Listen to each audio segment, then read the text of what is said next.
Welcome to Don't Whistle at Night. We're broadcasting live on the United Public Radio Network, 107.7 FM in New Orleans. I'm your host, Don Yazzie, along with my guest, Darren Yazzie. Today we have another great treat for you listeners out there. This man, his name is Benjamin Smith. We call him Ben Smith, so you can just call him Ben. He has some great stories from the Navajo Nation, and you guys stay tuned, get your popcorn ready, and enjoy this. All right, here we go. Here's Darren. Well, hey, Darren. yes, Right here. Yeah, the one and only Darren in the flesh. Okay, right here's our guest of honor, Benjamin Smith. There he Good is. afternoon. I'm right here. Good afternoon. hey, what's up, Ben? Hello. All right, 1 second here. Let's see if we get any of our listeners to chat here for a second. Well, yeah, everybody, this is Ben Smith, a Navajo Nation resident and a very experienced hunter out here on the Navajo Nation on and off the reservation. So we're going to hand the mic on over to you, Ben. Right Go ahead, on. fellas. Good afternoon. Yeah, my name is Ben Smith Sr. I live in a small town called Saley, Arizona, up on the Navajo Reservation. But originally, I'm from Chinle, Arizona, which is like 30 miles south of Saley, Arizona. And I've been pretty much a hunter all my life. I've hunted up in Utah, just Utah and Arizona, but just lately, within the past, I would say 12 years, we've been. I've experienced a lot of heavy interactions with Bigfoot. Not only Bigfoot, but other creatures you might call them. But I remember the very first experience I had. What I'd like to think was a Bigfoot was we used to live in Madera, California when I was small. My mom and dad were stationed out there working, and I remember the only thing I remember is my sister and we shared a bed. We were sleeping underneath the bedroom window, and then all of a sudden my sister was just struck with fear. She couldn't say anything. She just kind of nudged me with her elbow, and I looked at her and she just pointed her finger. She goes, "Look up." I looked up and I know we were right below the window, and that's the first time I seen anything like that. It was big and black. And even at the angle, his head was to the top of the window, whatever it was, looking down into us. And it had a big head, big eyes. It was just hairy, just standing there. And we were so scared we couldn't say anything. And yeah, we told our parents the next day. But that's the first time I'd like to think that was a Bigfoot I saw, if it was. But I could just see the head. That was the first experience ever of anything like that ever visited us. But throughout the years, me and my brother would go hunting, scouting, or just hiking, hauling wood up in these mountains that surround us that's on the Navajo Reservation. And the first experience we had was he told me he heard something. So we went up to a place called Lost Boys.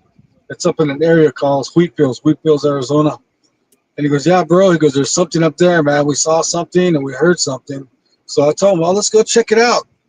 So that weekend, I came back from work and we left.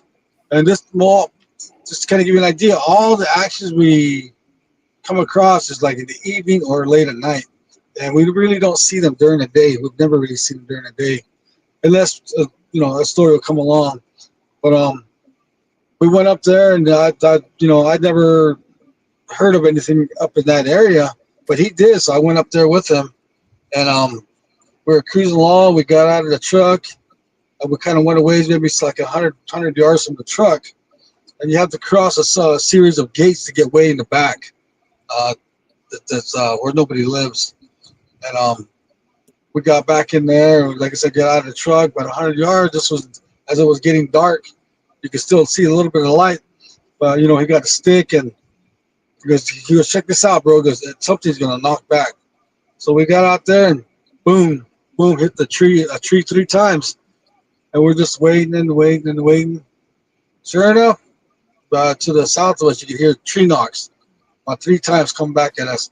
and we did it again, and we got the same interaction back from it. So we know it was a Bigfoot because Yeah. later on that evening, as we kept hanging around that area, just doing a series of tree knocks here and there, it yelled. It's a different yell. It was kind of off in the distance, so you really couldn't hear it clear. But we know it's not a bear. We know it's not a mountain lion or anything like that. So because uh, there's not a whole lot of that up there, and they're not that loud. But yeah, so we knew that was a Bigfoot, and that's the first time my brother had seen one and heard one up in that area. And then that was from then on we were like, okay, we need to come up here more and more, and just keep see what maybe we'll run across it, So and then different areas we hunt and hike, and that was in Wheatfields. We also hunt there. We hunt back towards what they call Unit 4, is more towards Red Valley. There's a spot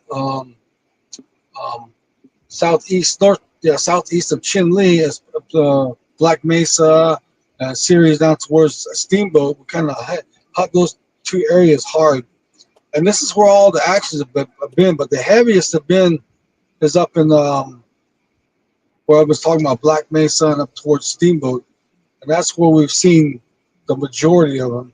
I really haven't seen one visually yet in the Wheatfields area, but all the ones visuals we've seen are up in Black Mesa, in an area called Tachi, and then across south of that in a small mesa called Bethlehem. And that's where we've seen families, where we've seen individuals, and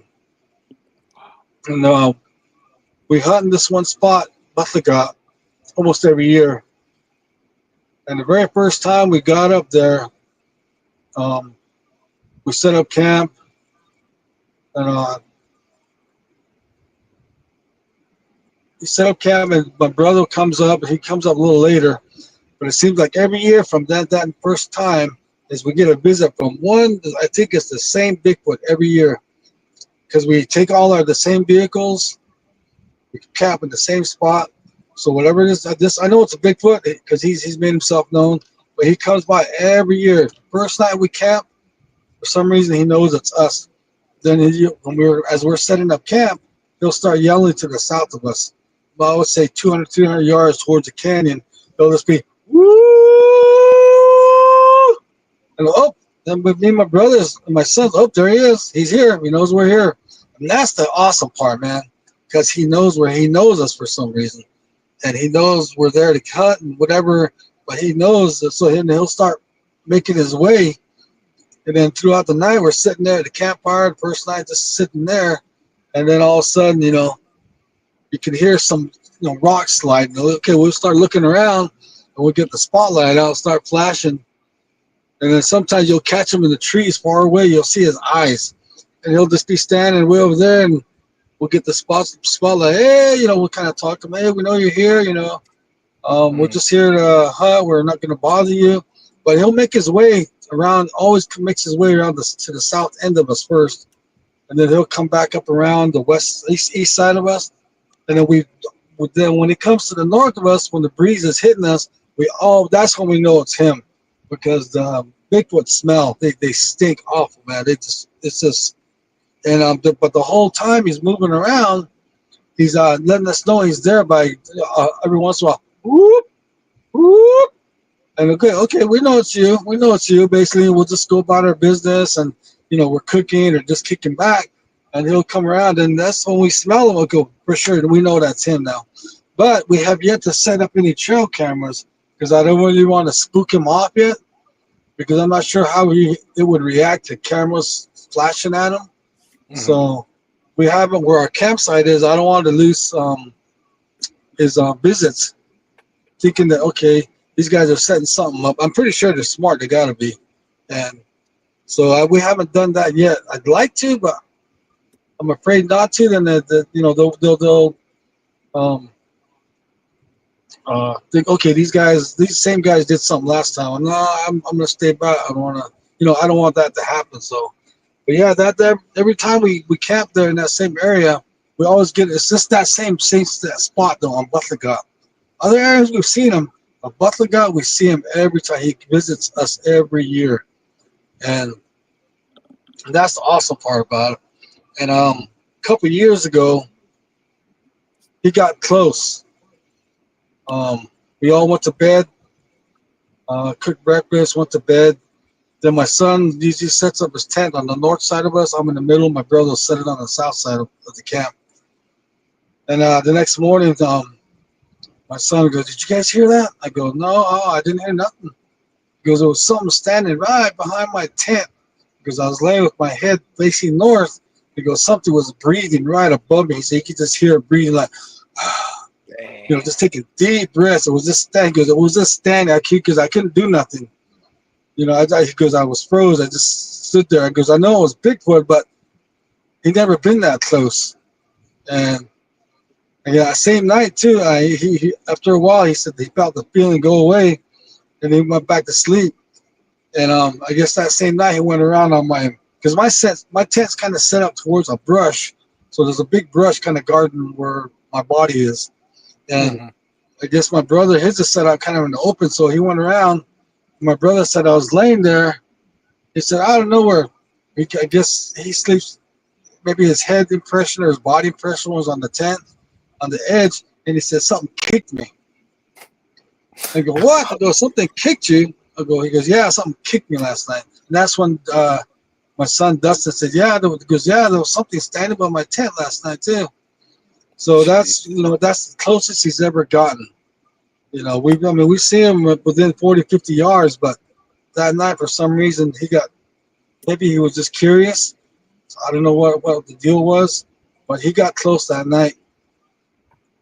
And Ooh. Yeah, it's. I mean, it's got to be scary. I mean, and that's one story on that side. But where we usually hunt, where we hear those tree knocks. First time with my brother, I've got some buddies that hunt up in that area as well. And that one year, the year after that, this first incident on Buttlegut, we went. My son got a tag out in Unit 5, and I have a buddy that was his name was Randy. He got a tag out there too. So they were camping out there, and me and my brother were on Buttlegut, but we could still get phone service. And as my son was hunting, it was kind of getting they still had shooting light, but he said he had a buck run about 65 yards below him. He was walking on a cliff edge, and he said he stopped the buck. He shooting downwards. He says he got the buck and then dropped him right there, so he had to hike back down. And as soon as he got down to the deer, to me, what I'm thinking is the story he told me is that Bigfoot was watching him the whole time.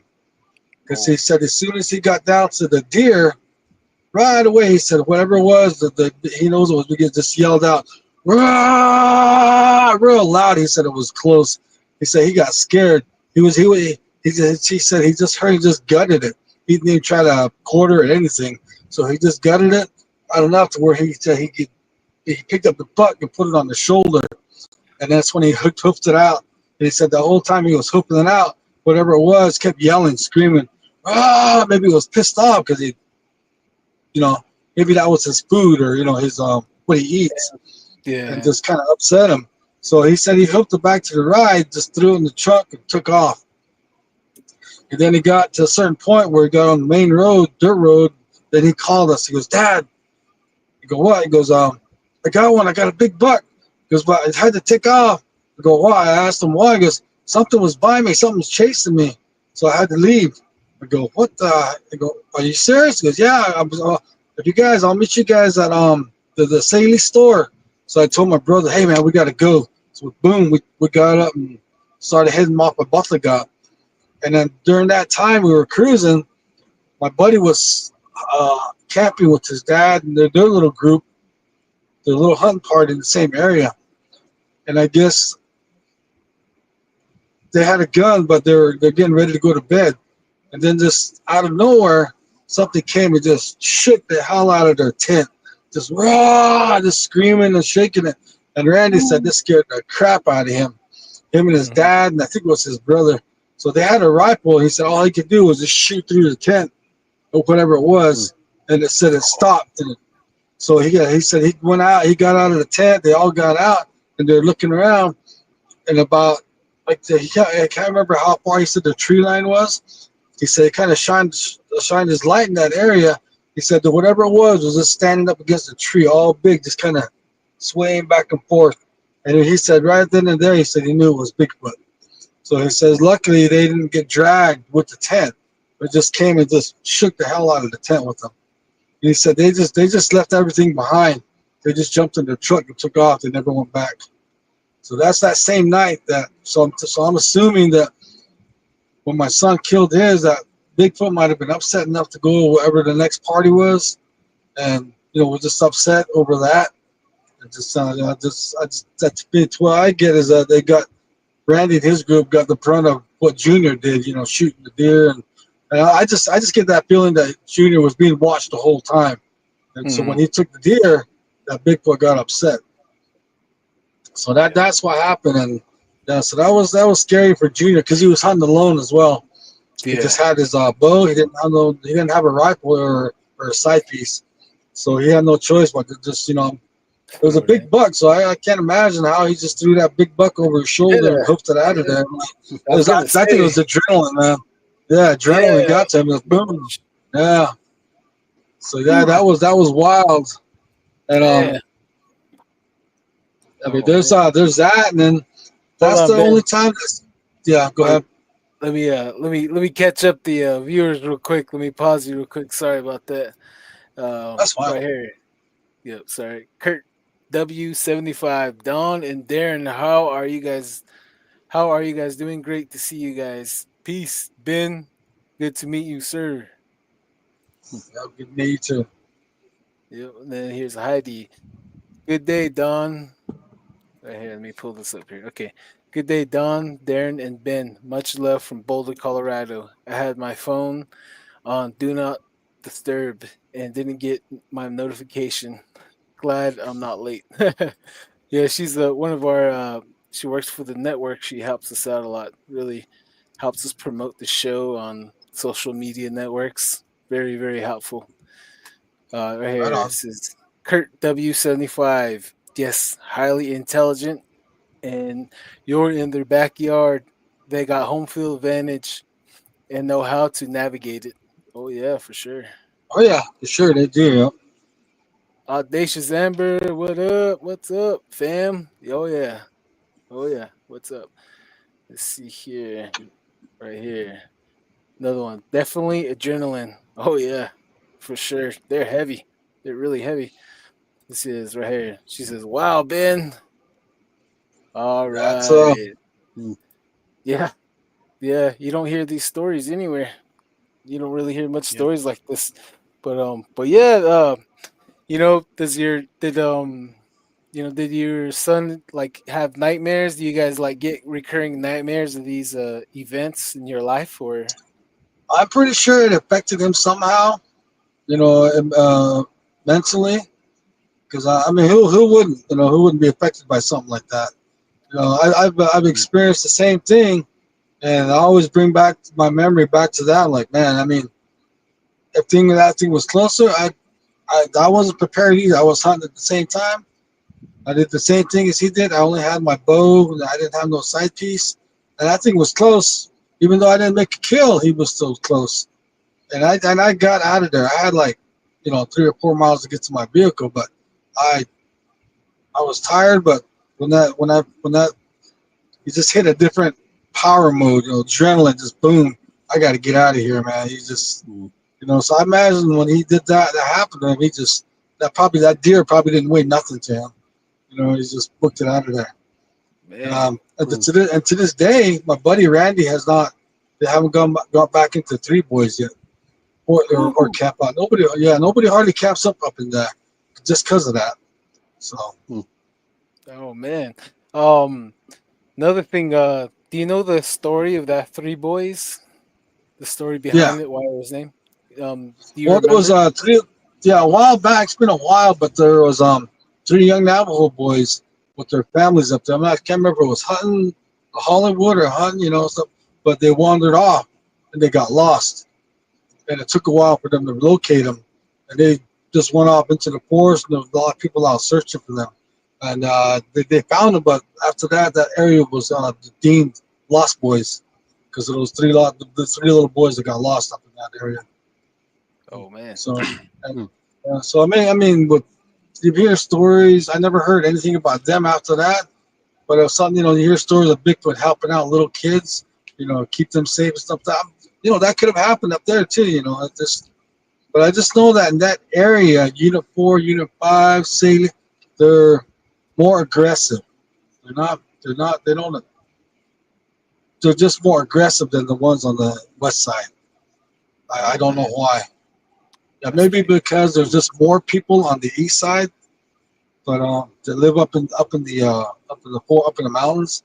On the west side, there's not as many people. Maybe way less that live up in that area, so they're roaming all the time, without much interaction. And they're probably more. To me, they seem more curious on the west side than the east side Bigfoots. So Wow.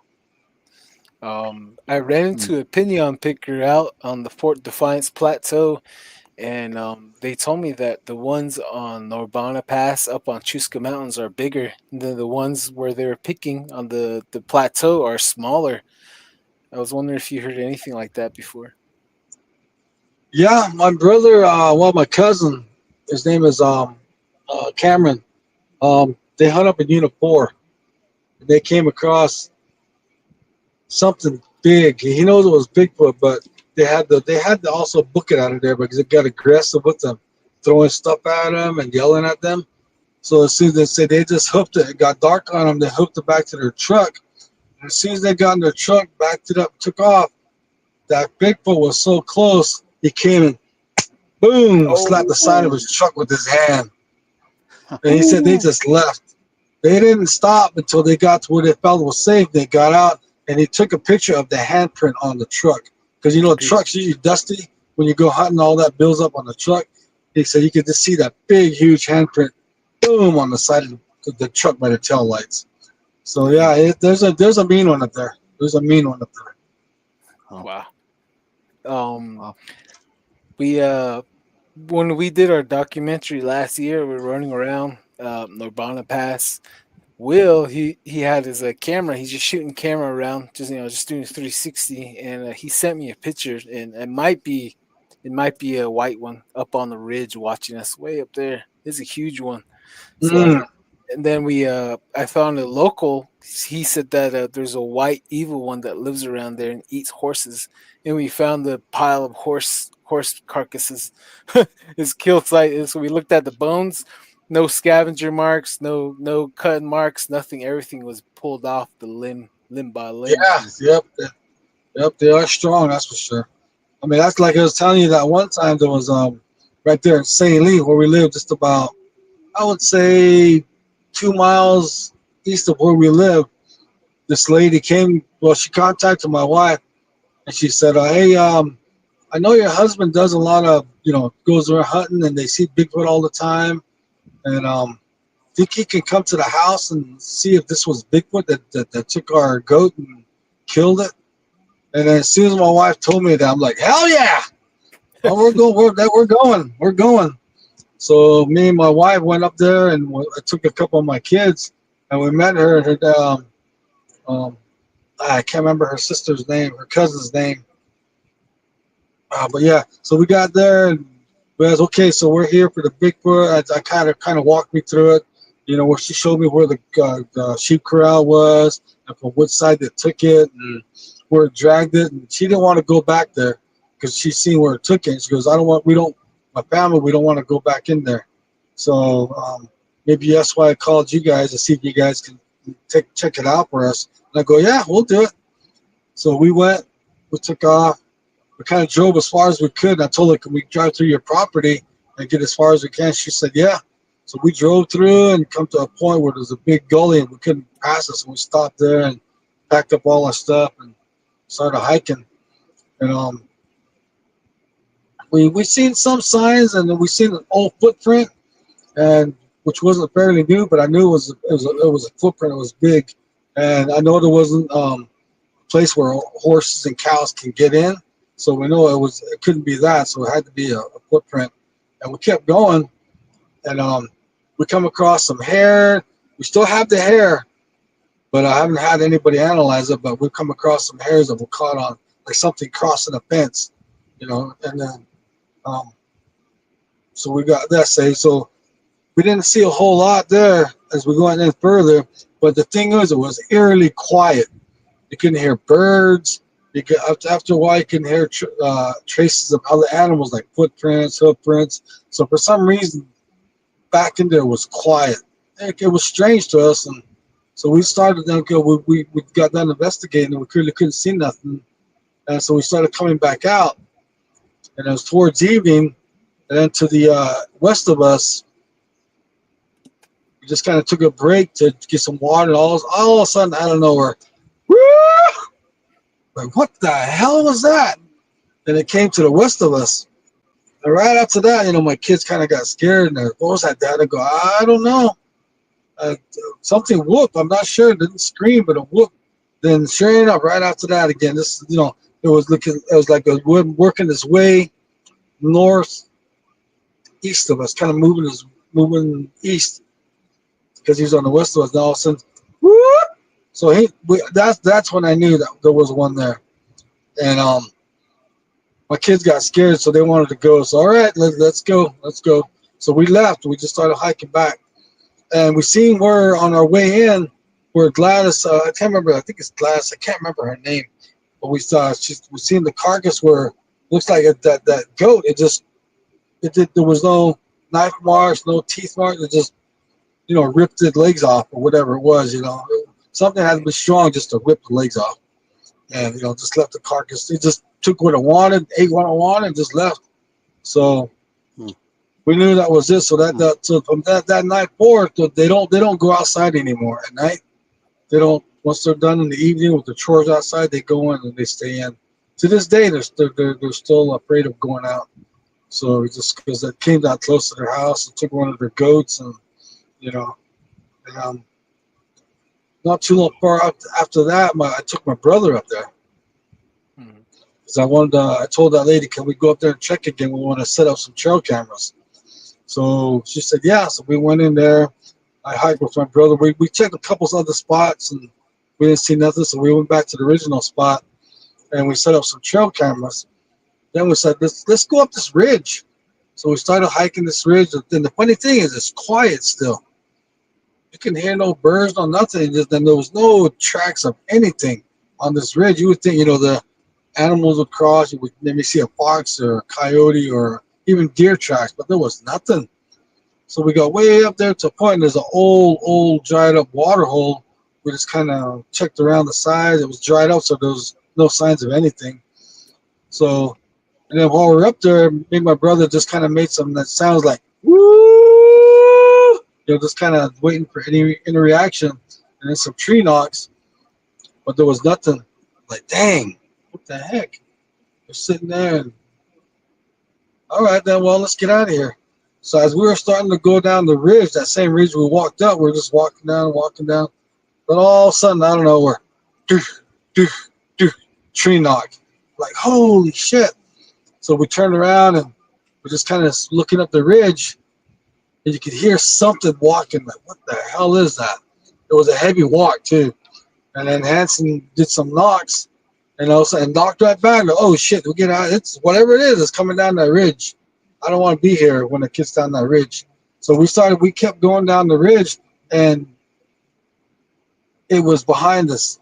We couldn't see it, but you could hear jumping off and stuff. You could just hear it, and we're kind of freaking out. And that's when my brother had his sight piece, so he got it out just in case.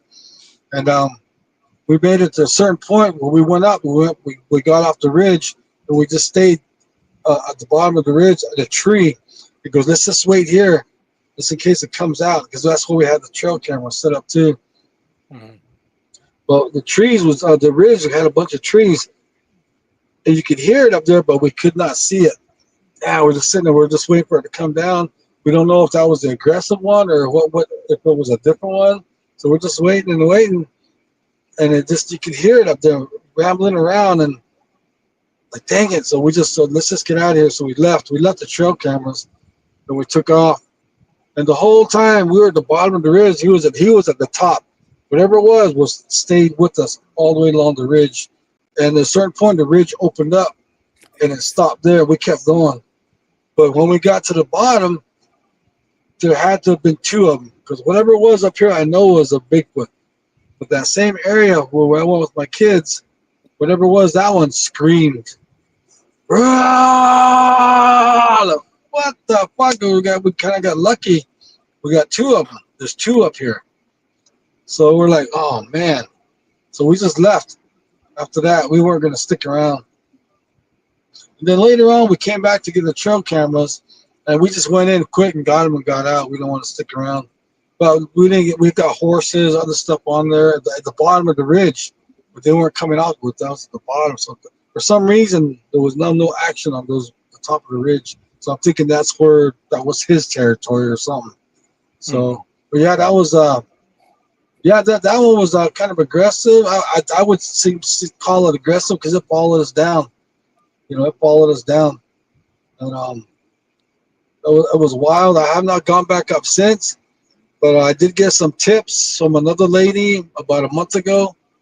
In that area, right on top, very top of the mountain, her kids were not hunting, but gathering wood, and they ran into one up there.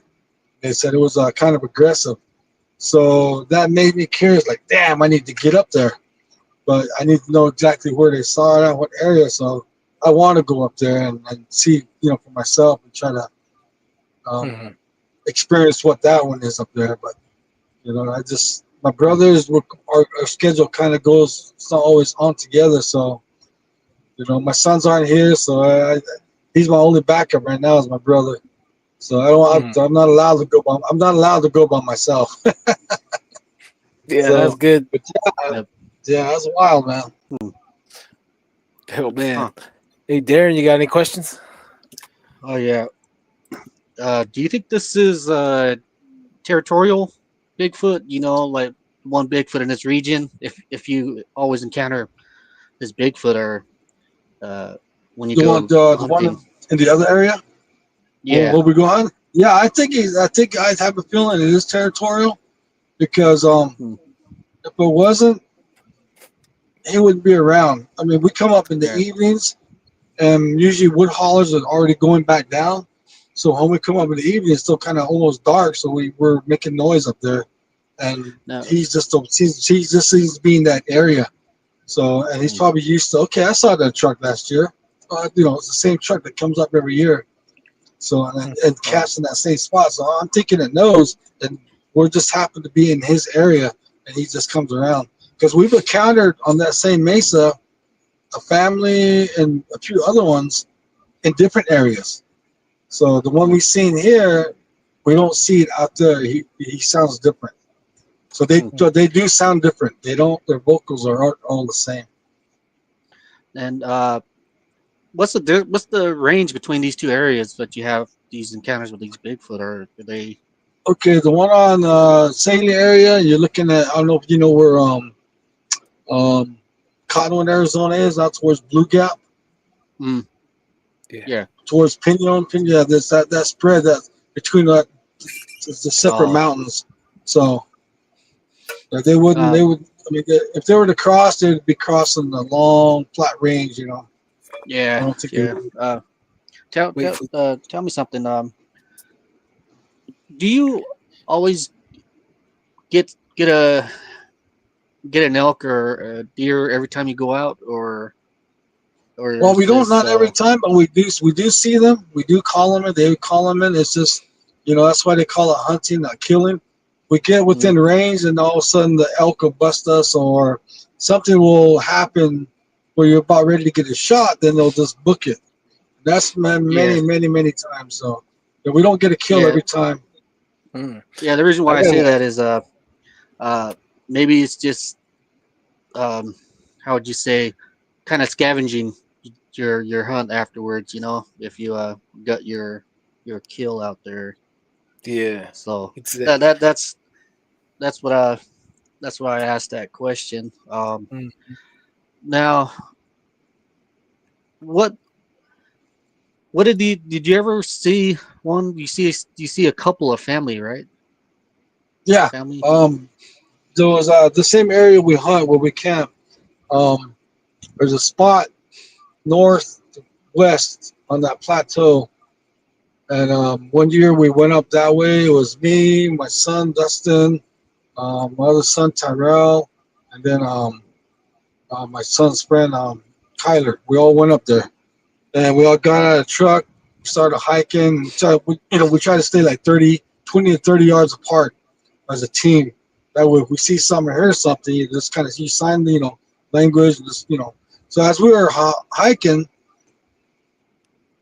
all of a sudden, because the elk will make a sound with his tongue because it tastes the air, and all of a sudden, I thought I heard that, and I'm like, I waved to my son, he was way over there, and I go, I just pointed down here because I thought there was a bull elk or an elk below us because it's just a little bit of a hill going down below us.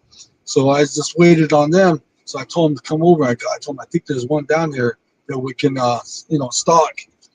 So as they got over and we were just really quiet, I was like, I told them I think there's an elk below us because I can hear him. It sounds like he's tasting the tongue with his air. And then we're all standing there, and all of a sudden, then it was a different nose. We're like looking at you. We're like, what is that? All of a sudden, you can hear a stick again, like two sticks hitting together. We're trying to figure out what the heck is that. And then we all right away. We all like, is that Bigfoot down there? And all of a sudden, there's nobody up there, and we're the only ones up there. And whoever's down there is hitting sticks together. And if they're hunting, they're not being very quiet, And they're hitting sticks like, what the heck is that? And then we kind of went forward, kind of east.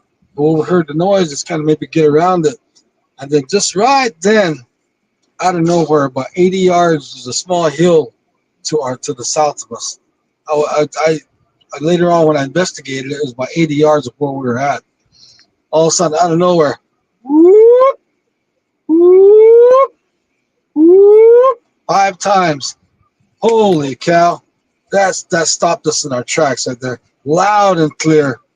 Like, whoa, man, there's a Bigfoot right there. But we were all camoed out, our faces are camoed, everything.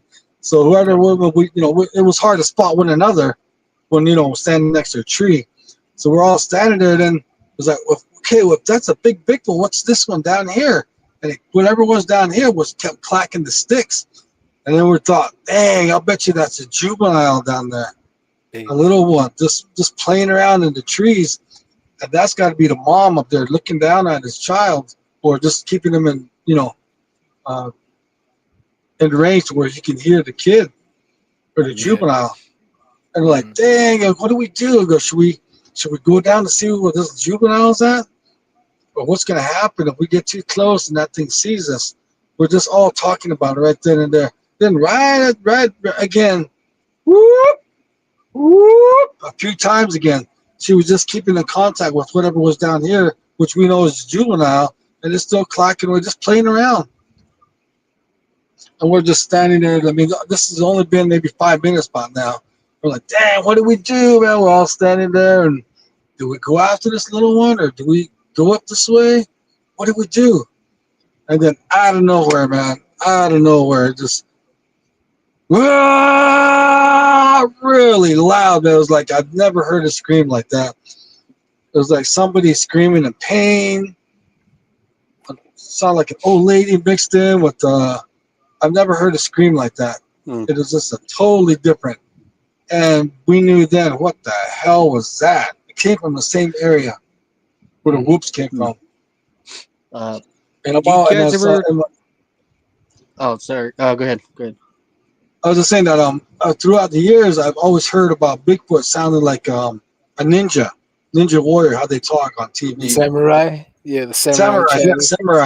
Yeah. And all of a sudden, we were standing there. All of a sudden, there was 2 up there. It had to be a mom and dad. They started talking. You could loud and clear, like,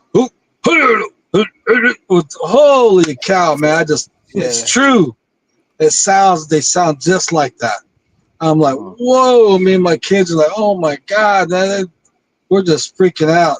And my son tried to get it on his phone, but it was blown enough to where you could, how the wind takes away the sound. You could barely hear, but yeah, I mean, like we're just freaking out. Because nah, we're not going nowhere.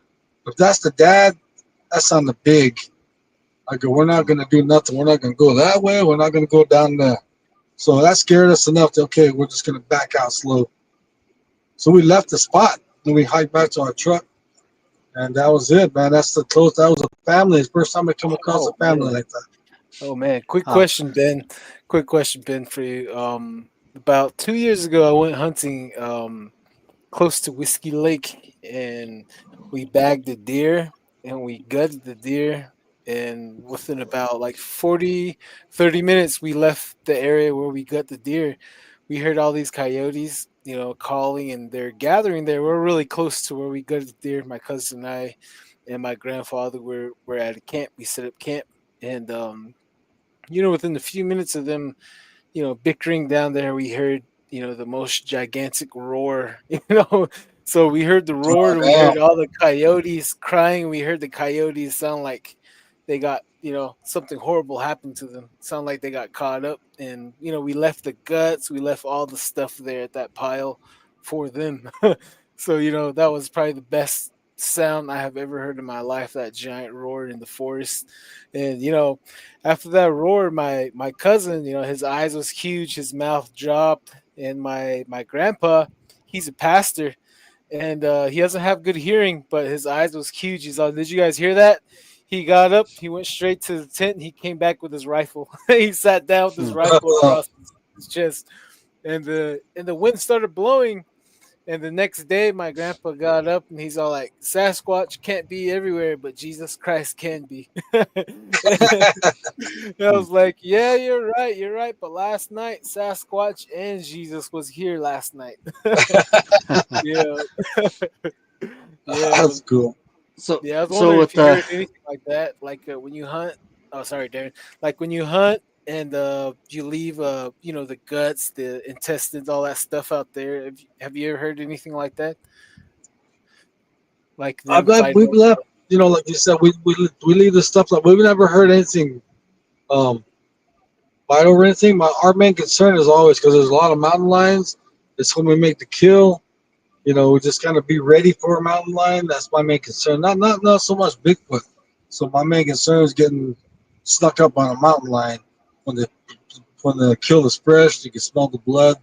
So that's all our Hmm. main concern when we're up there. You know, because some of them suckers are big. And but other than that, I never after our kill, leaving the guts behind, the entrails. Yeah, I never hmm heard anything. Even like coyotes, I never seen them gathered up or. It's just Yeah. I never experienced that yet. Oh man. Uh, do you guys ever think of getting a, oh man, what are those things called? Uh, GoPro. Wearing a GoPro with you guys when you guys go out hunting. I did, You know, we haven't yet. We've talked about it. Yeah, we just haven't yet. Because, like you said, GoPro would be good. That way, you don't see anything right away. But later yeah, on, when you go to the film, you might, oh shoot, there was one standing right there the whole time. Something like yeah, that. Yeah, I never thought of that. just that, and also the audio. Seems like you guys got a lot of audio calls out there. You know, just having some evidence would be even better. You know, like this is what we went through. This is what they sound like. Oh You know. yeah. He did share with me a few of what he captured out there, but I spaced it out. I was gonna bring it on here and blow it up for everybody, but maybe part two. Part two, I'll bring it back. Yeah. He he has a video of his son. His son was like, he said, 6'6", 6'5". So there's a track where there's a 1 foot track and another track, and his son had to hop over to the other track just to match the stride. Wow. Yeah, and then he also shared a picture of a foot track next to the dollar bill, and that track is pretty indented into like the moss, the vegetation, because it was Hmm. right by a spring or a creek area. I believe so. But yeah, he did capture some good things, and we all need to probably invest in a Sony digital recorder. I think that's the Yeah. best equipment we can all Yep. get, and just push record. It'll record all night. It's really good equipment. I got my first wood knock, boom boom, out there in Kaibito, Arizona, 2 years ago. No, last year. So it's good. Again, good equipment is fine, but they all go faulty, especially around witchcraft, and Yes, especially yeah, yeah. that's crazy. Mm. Especially like when you're near a portal. Like I have one of my witnesses said that he had a GoPro and a recorder and his phone going, and he had his AR-15. He was trying to shoot at this black dog that came out the portal. None of it. He didn't even capture anything. Everything Mm. just went. Oh, Yeah, Yeah. wow. yeah, like what Don was talking about. Yeah, this area is called Rain Mountain. I hunt up there as well. It's a certain spot, and I took my trail cameras up there, and I set up some trail cameras because I know elk was crossing. So me and my brother went up there. We set up the trail cameras, and we left. And then we went back up there about 3 weeks to a month later. And all of a sudden, I got the trail camera, took out the car, put it in something else. We're looking at the pictures. And there's some elk, there's some foxes, bobcats coming across, and just regular cows too. And all of a sudden, it hit the night part, and I was swiping through. And I seen a couple of eyes in the tree, and right away I just thought squirrel. And I kept running away. I go, wait, squirrels don't have eyes that wide, far apart. So I went back to it, and okay, I'm looking at it. I'm looking at the tree that it came from. I'm like, oh, that's the tree right there. It goes on top. I go, if that's a squirrel, that's a big ass squirrel with the, how far the eyes were apart, and it's red. I'm like, what the hell? So that day it was me, my brother, my sons, and I took my daughter up there with us that time just to go check the trail cameras. So we got that, we walked over there and like just looking at the tree, like, oh, well, it's right here. And just then we went around the tree, boom, 4 footprints. And it was pretty fresh. And we're like, holy cow! And that's what he's talking about. When I set the dollar bill right next to the fresh footprint, it had the imprints of the foot still, the lines, everything, the toes.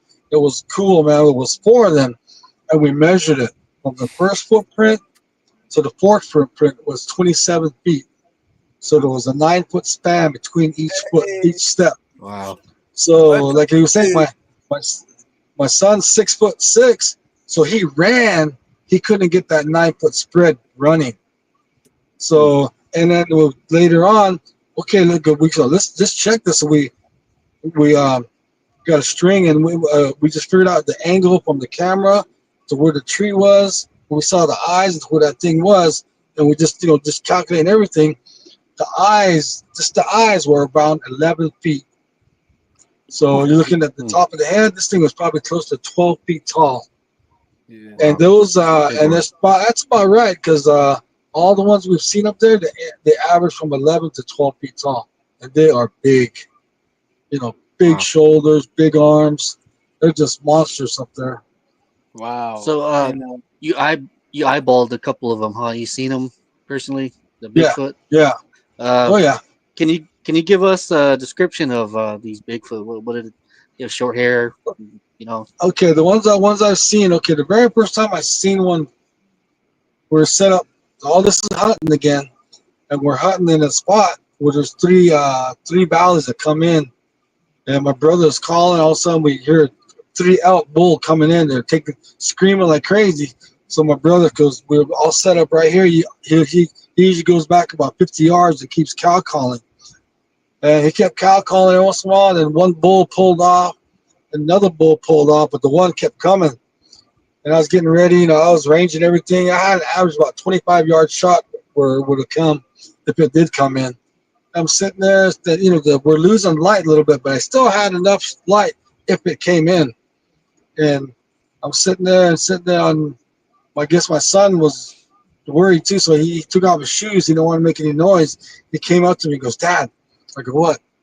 Hanson said, let's just wait. Let's leave. We don't want to spook this elk out of here. Then we'll come back tomorrow, call it in again. I go, all right, then. It sounds good. So there's a ravine, it drops about 20 feet to 30 feet deep, and it comes along in between the ridges. And I looked that way, I told myself, what the hell is that? And he looked at it, goes, I don't know, it's big. So I got my binoculars. Oh man, first time. That thing was probably about 150 yards away, but with my binoculars, it came within 60 to 80 yards. It was Bigfoot. He was walking. He didn't. He was just going for a stroll. He didn't know we were there. He was walking alongside that ravine, just swinging his arms with his head down. His hair. This one, his hair was long. They were long because you could see the drapes all coming off his arm. But his hands, tip of his fingers, were down by his knees. So that's how I can tell you how long his arms were. And just looking through my binoculars, he had to have been 3.5 to 4 feet at the shoulders. He was a big, big boy. And my son, I go, look, you check it out. Tell me what that. He looked at it, and his face went white. He got scared. He goes, Dad, we got to go. We got to go. I don't want to be here when that thing comes through right here. And I go, okay. And I looked at it one more time. This thing didn't have a care in the world.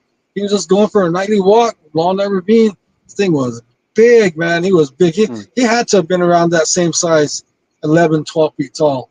Because he was big, man. And yeah, we left, and that time too, my wife and my brother's wife, they were up way on top of the ridge where we had parked. They were picking piñons because they came in season at the same time. So we started hiking. It got dark on us. I'm like, damn it, where's the truck at? So we kept walking, and we got lost. I'm like, oh my God. So like, luckily we had phone service. I call my wife, go, we're lost. We can't find the truck. And I go, honk the horn. So then she honked the horn. You could barely hear her. So we booked back towards and as soon as we got there, so let's go, let's get out of here. She goes, why? Because there's something down there. It goes, then we didn't tell them what it was yet. We don't want them to get scared. So we took off, and then we told them on the way out, yeah, there's a big one down there. So yeah, that's the first time I seen eyes like that. I mean, that close. And he was big. And he was black. And I've seen a brown one. There's one that's kind of a cinnamon red right in there. And the other ones are just about the same black too. So yeah, they're not all the same color. Yeah, mine was a cinnamon red, mine one. And over at this one area on the western portion of Navajo Nation, I found a 23-inch half tracks. And then whereas foot was 9, whereas toes was up the top part was 9 inches, and the heel was over 5 inches. Dude, man, he had a torso. Yeah, he had mid torso break, so his feet can break apart, distribute his weight. So we did a calculation. Will help me out. I gotta figure out that formula again. I forgot it, but there's a way you can calculate the size of the footprint to the height. So we did that, and it said 12.9 feet tall. How tall he was. And, I believe it. Closer to Fort Defiance, I have another friend of mine, another witness. He said that while he was herding sheep, he found 24-inch tracks. So there's they get bigger. It's as big as the ones in Alaska. That's what they're saying. That's how big they are in Alaska. So I think the older they get, they all get white hair. I think, or I believe so. Everyone says that. And but yeah, Darren, you had any questions? What's the smallest one you've seen? Is there just like a little infant, like smallest what one we're I've talking seen? About? I would say the smallest one I've seen is about 10.5 feet tall. That's the smallest. Wow. Oh, okay. Yeah, that's that's definitely that's pretty huge right there. Yeah, he there's one story where my brother we went to go haul wood. It's about, I'd say, 3 or 4 miles north of Rain Mountain, and this place we hunt as well. And we were cruising up there. We got on top, and we got out of the truck, and we're getting ready to kind of scoop out where all the wood's at. Which one we want to take. And we're walking, and all of a sudden, out of nowhere, a freaking huge log comes flying in at us. Whoa! Boom! Hits down. We kind of jump back and kind of look around. I know it was Bigfoot. Whatever it was took off up the hill, ran up the hill, was walking up the hill. So, yeah, we were thinking that it was asleep because we got up there early, and it was asleep, and we startled it, and it just threw a log at us to say, "Hey, man, basically, you guys woke me up."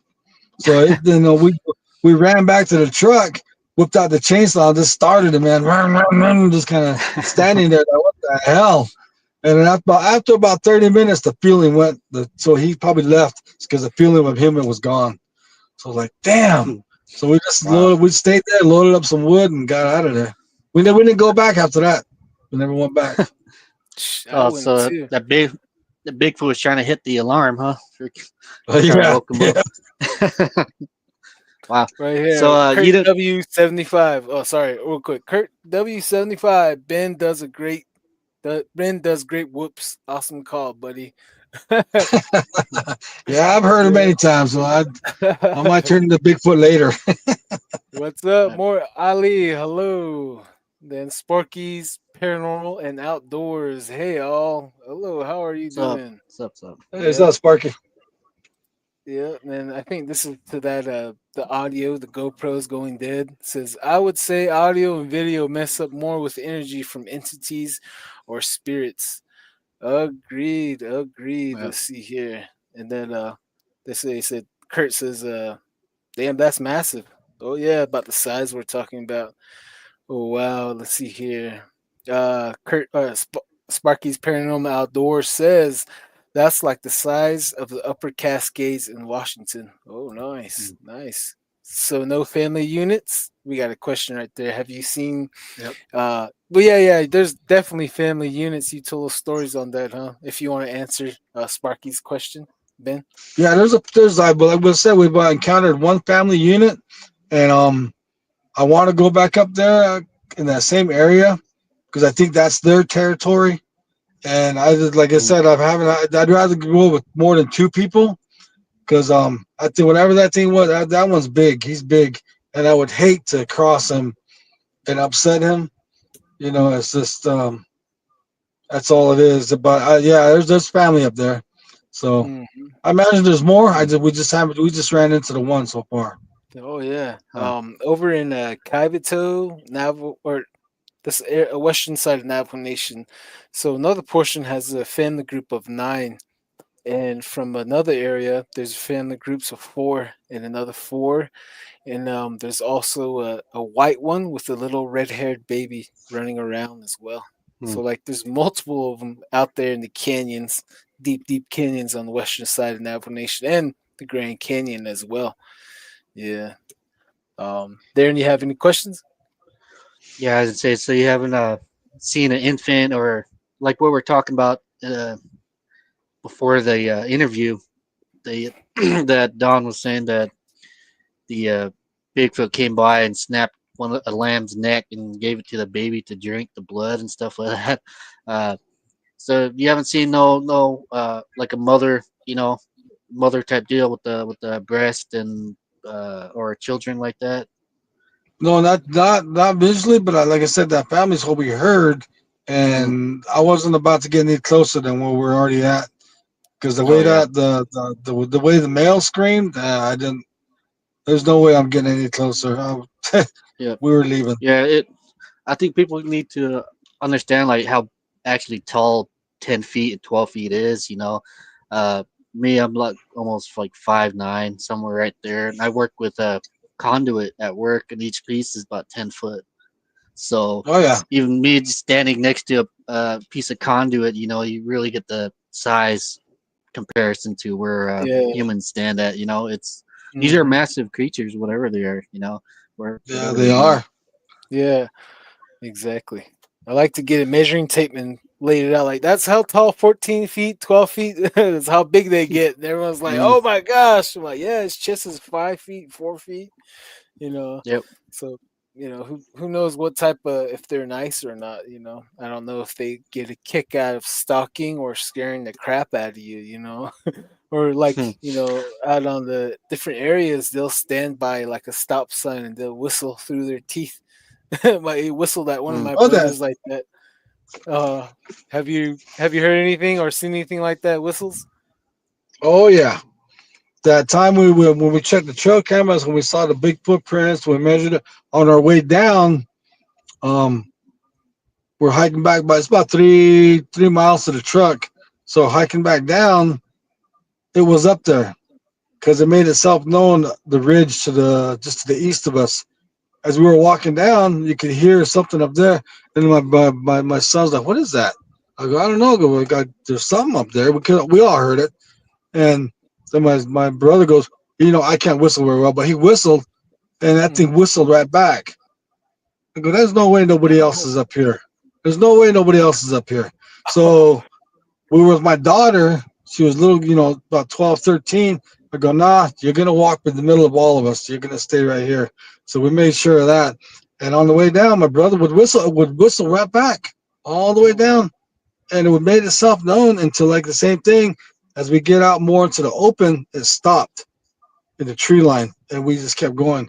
So yeah, I believe you when they whistle because they kept whistling back Mm. at us. And my brother would do a different melody of whistling. It would try to do the same thing as well.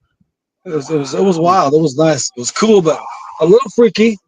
Because we were with my daughter, and that was a little more of a, Intense. yeah, Little, intense. And let's get off this. Let's get out of here. She's with us. I yeah. don't want anything to happen. It's a little Yep. sensitive Huh. feeling right there. Yep, Oh yeah. definitely.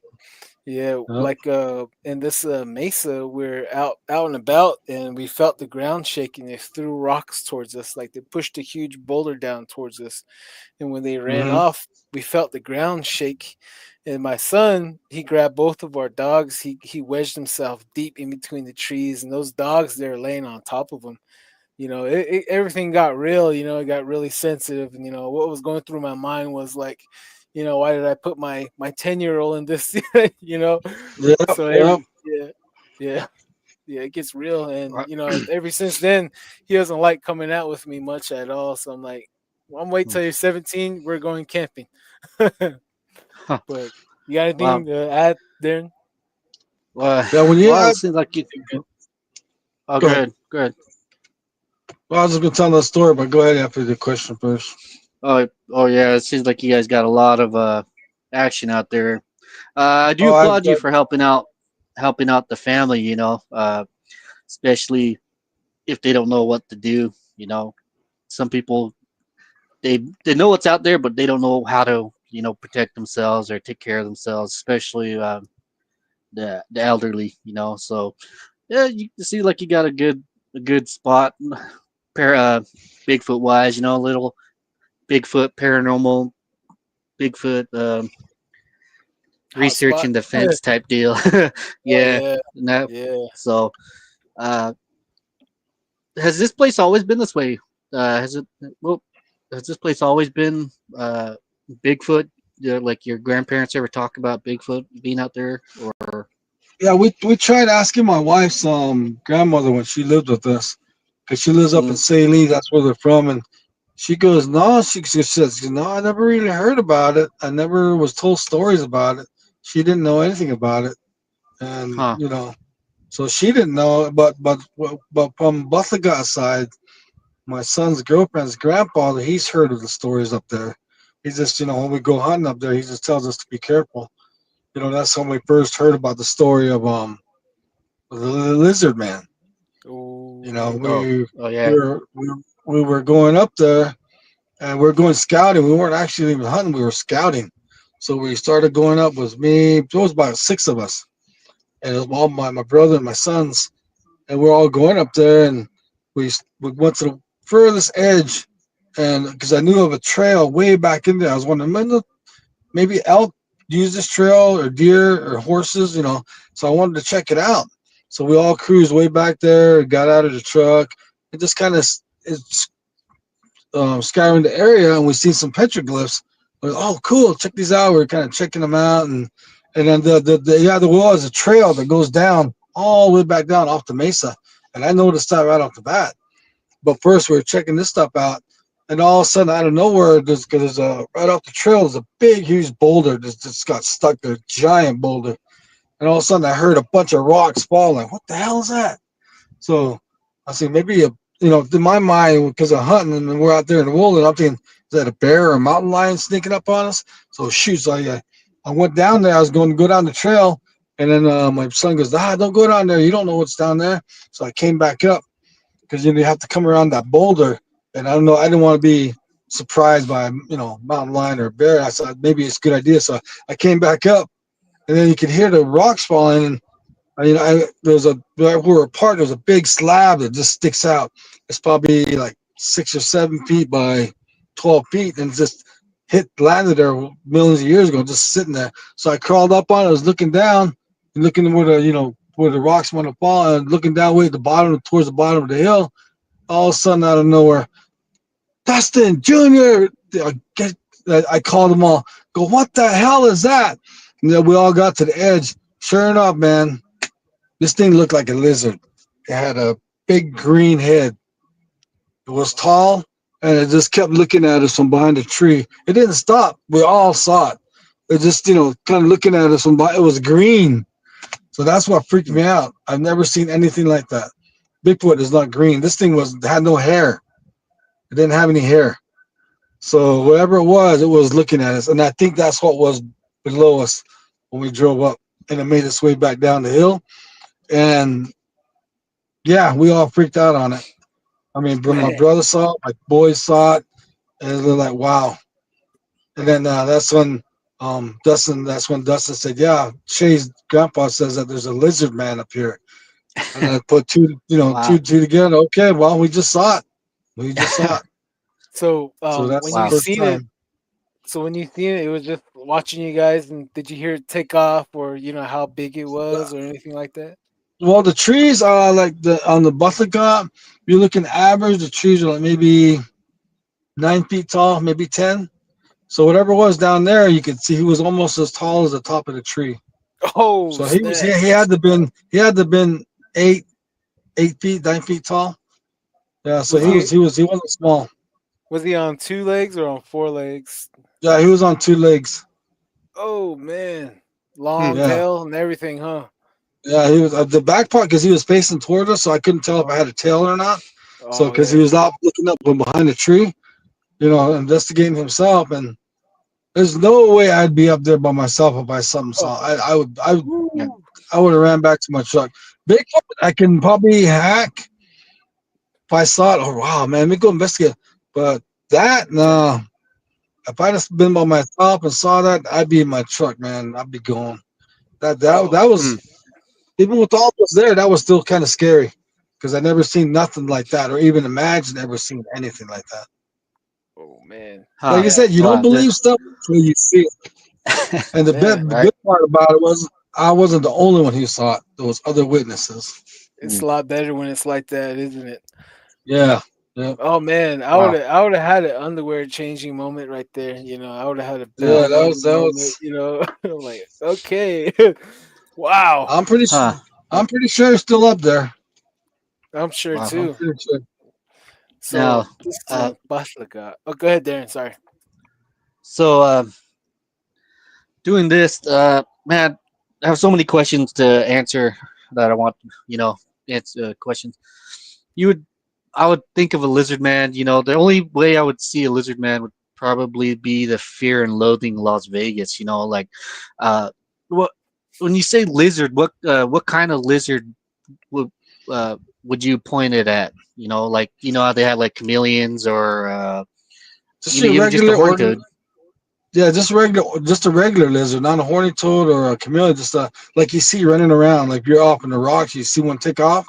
Yeah. Oh, Though that just a kind of nice how little Yeah, slender yeah, face. Huh. yeah. The same Wow. Did exact same shape. Wow. Huh, that's crazy. That is really interesting to Ooh. hear. Yeah. Did you see the eyes? What did it Yeah, have like yeah. The some eyes.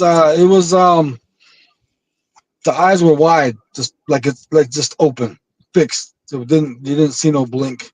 It's just looking up at you. That's what scared me.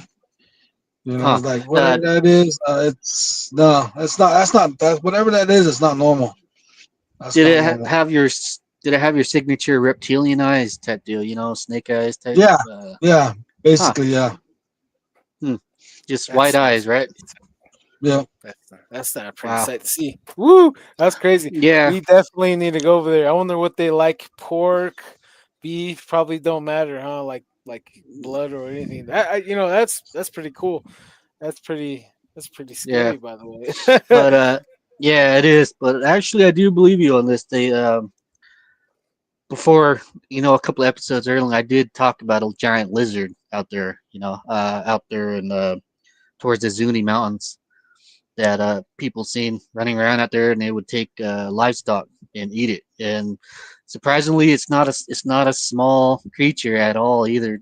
What they say is about maybe 10, 12 feet tall, giant lizard running around out there, which is something I wouldn't want to get entangled with because I asked a couple of people about it. Actually, I consider this probably my first interview personally that I did, and what I said was, "Do you think a 9 millimeter would harm this thing?" They said, "No, you're gonna need something way massive than a 9 millimeter or a simple shotgun.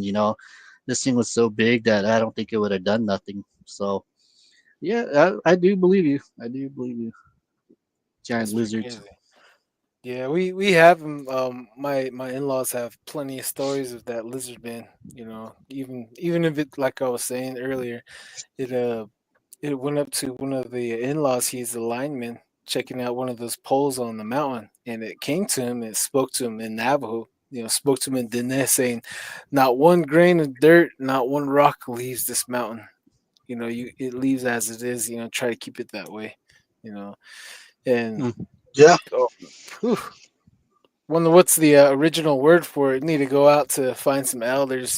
Because I wonder if we have a word for horse. The horseman, the centaur, and Hmm. the goat man, and that we have a bunch of other creatures, and I'm sure we have an old name for it.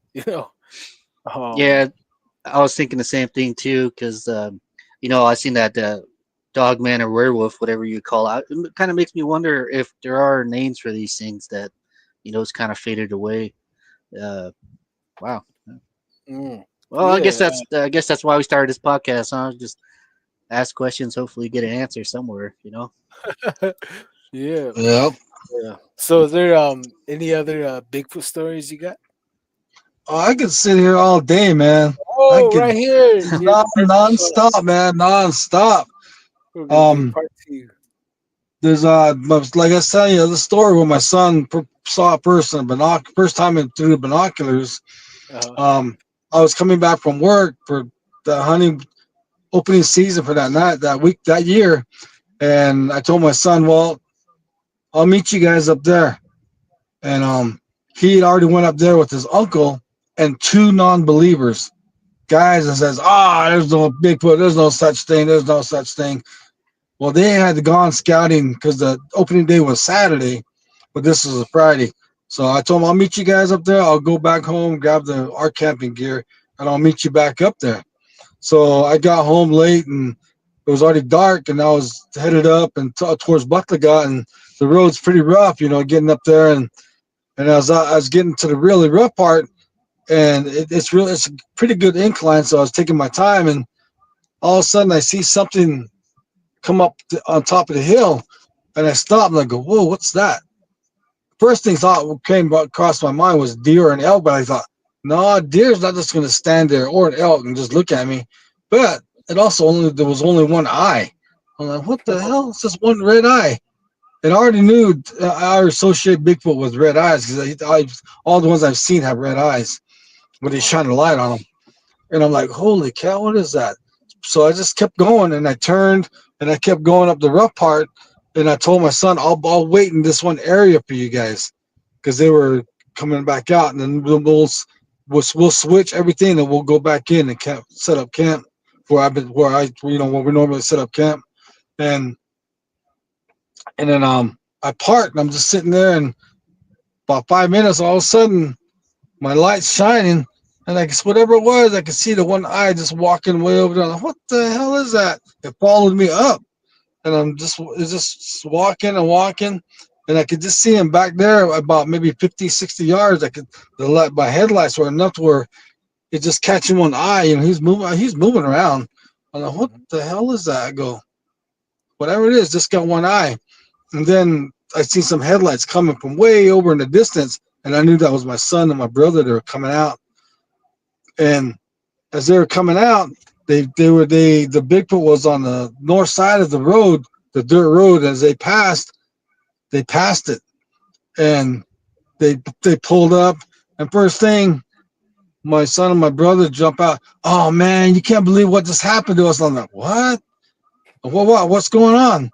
Because man, we were up there, we were scouting, and it got dark on us, and there were those other two non-believers. We were walking back to the truck. We had about a mile to go, and we stayed on the dirt road. And then my son says something was behind us. You could just hear it go, doof, whoop, and it was throwing rocks at us. Not big rocks, but just throwing rocks at us.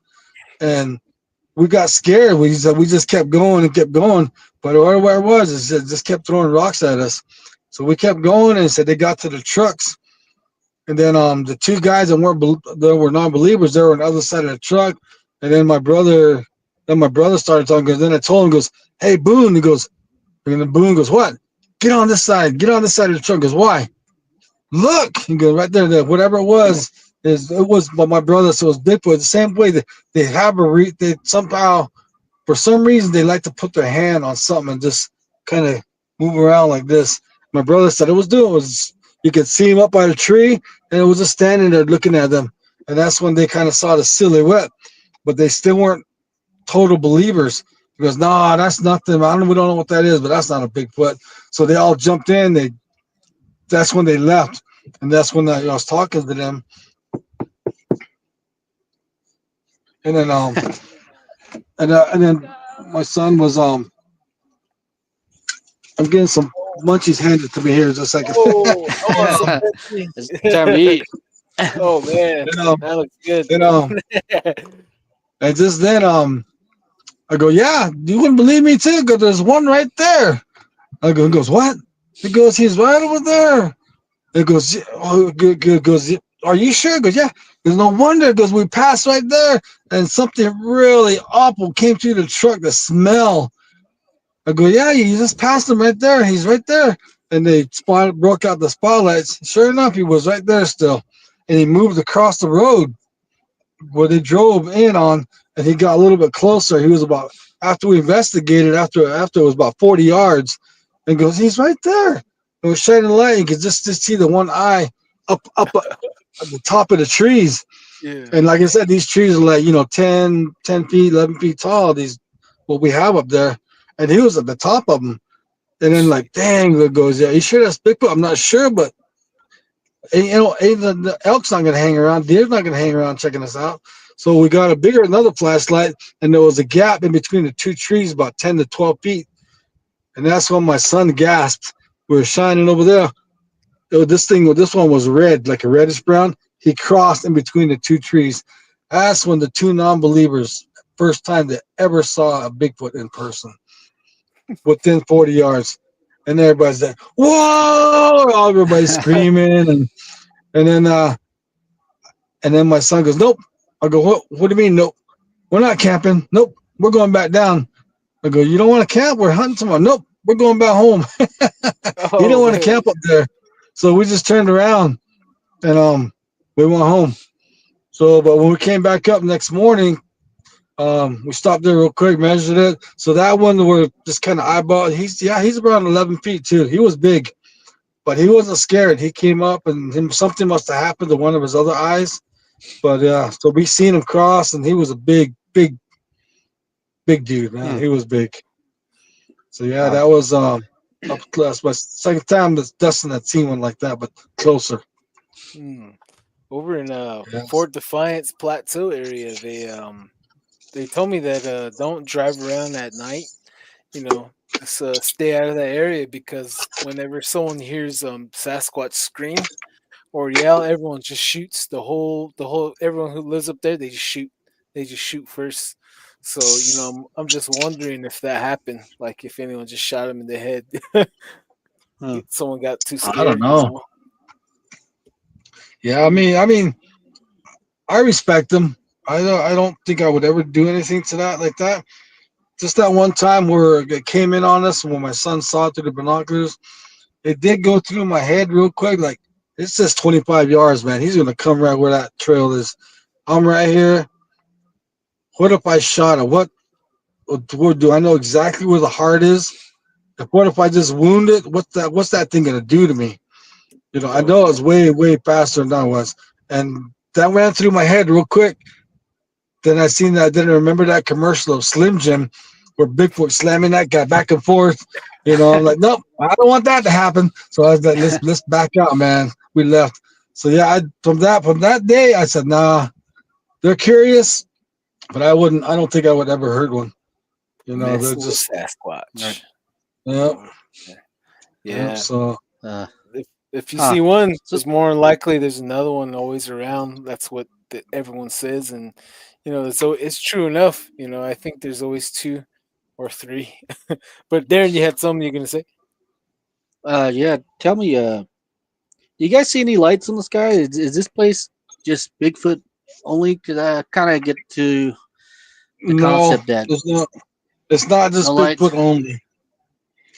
We camped in this one area about maybe 3/4 of a mile west of where we normally camp one year, and it was me, my brother, and my two boys, and we got done hunting, came back. At that time, I kind of had my arthritis was bad, and I wanted to go hunt no matter what. So we were going up there, and we set up camp. We had dinner, everything. All of a sudden, we see strange lights. And what the heck's that? It got brighter and brighter. When we got to the back to the road, walked up there, and there's a canyon north of us. Um, I would say 2 miles over, maybe three. Two, yeah, I would say 2 miles if you're just a straight shot. And I know the canyon because we've crossed it to get to the other mesas, and it's real steep and narrow. And it was like somebody was having a disco dance down in that canyon. All kinds of bright lights with green, yellow, orange, red was shooting out of that canyon. And we're thinking, we're seeing this. And people down in Cottonwood, to people from Chile, are they seeing this? And it was getting bright. It kind of got scary because it was getting bright and bright and bright. And I was waiting for something to maybe come out of there and fly, but it just, whatever it was, maybe it could be proven scientifically. Maybe it was rocks rubbing together. Who knows? But whatever it was, man, it was like a disco show, but it was just lights just shooting out. And yeah, that place is strange up there.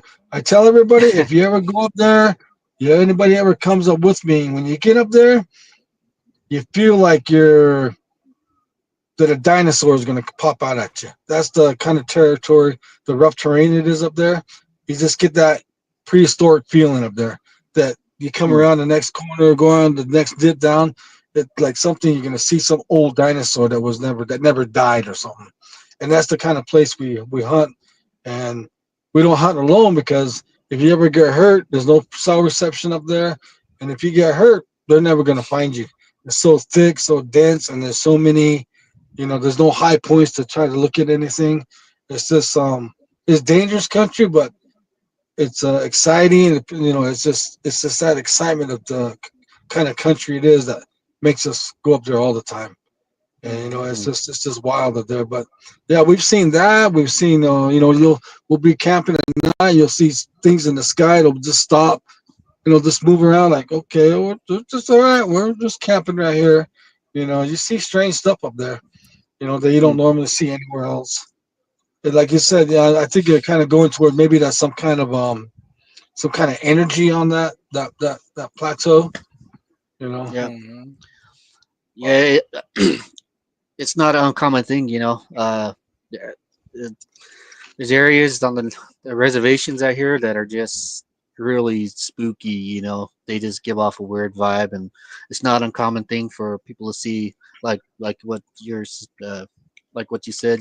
Lights in the sky, Bigfoot.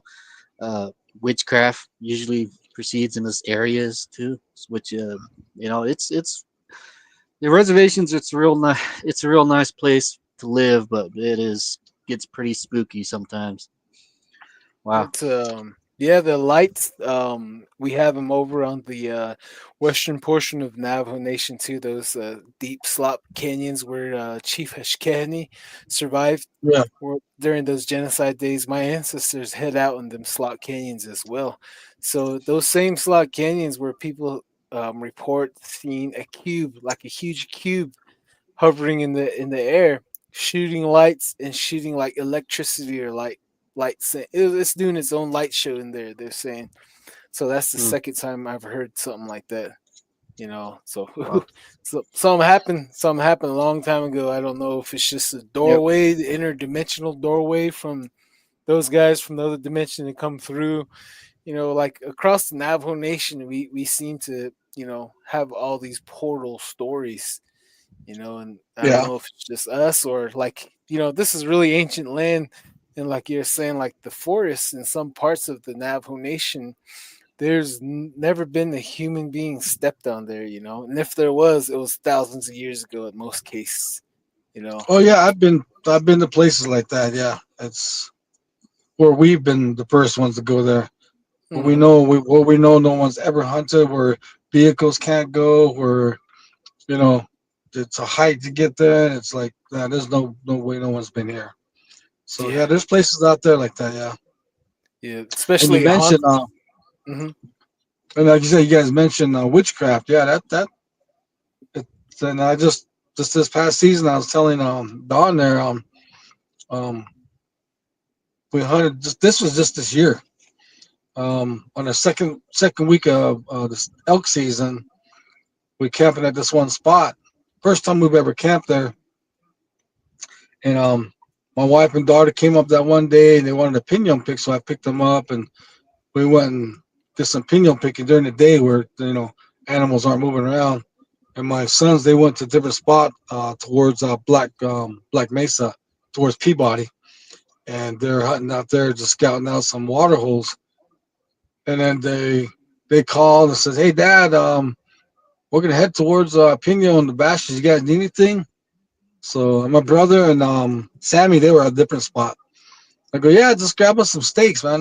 We'll sell you some money." So they went to Bashes and got steaks. And by that time, we met back down with them, and they gave the steaks to us. And I told my wife, well, I'm just gonna drop you guys off. You guys can go home from here. I'll go back to the campsite. Then my son said, "Oh, we're gonna go check out this other hole, water hole for a while." I go, all right, okay. So I went back to camp. Put on some clothes, relaxing, and just started setting up for dinner, all my stoves and everything. And I sat down and I was looking over here to the south of me, and I noticed at first I couldn't see it, but it was a vehicle, a SUV parked. I'm like, who parked there? Goes, is someone over there? I kept looking over there, and as I was getting stuff ready, and I got everything ready, and then the steaks, everything's about marinate and ready for people to come back so I can start cooking. And I'm kicking back, and I still see the SUV there. Then all of a sudden I hear some women laughing in the tree, and then that's when I thought, what the hell? Then I was thinking here, like someone chopping down a tree. I thought maybe they're cutting wood. So I'm just sitting there, but I could hear the ladies laughing.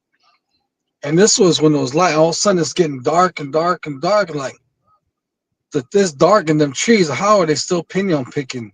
But they're laughing. I was sitting there, I'm freaking out. I'm like, what the hell? And then my brothers, my sons, they hadn't come back yet.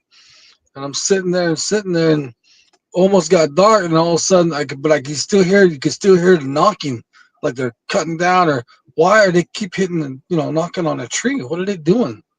Are they hitting then all of a sudden I see a flashlight. It was up in the tree. I'm like, who the fuck's up in the tree with the flashlight? It was just all over the place. And I'm just shining like, what the? I'm just sitting there intrigued and just looking at what's going on. And I can still hear the ladies laughing. I'm like, what the hell is going on in there? And all of a sudden I seen one lady come out of the tree line and she was wearing a black shirt.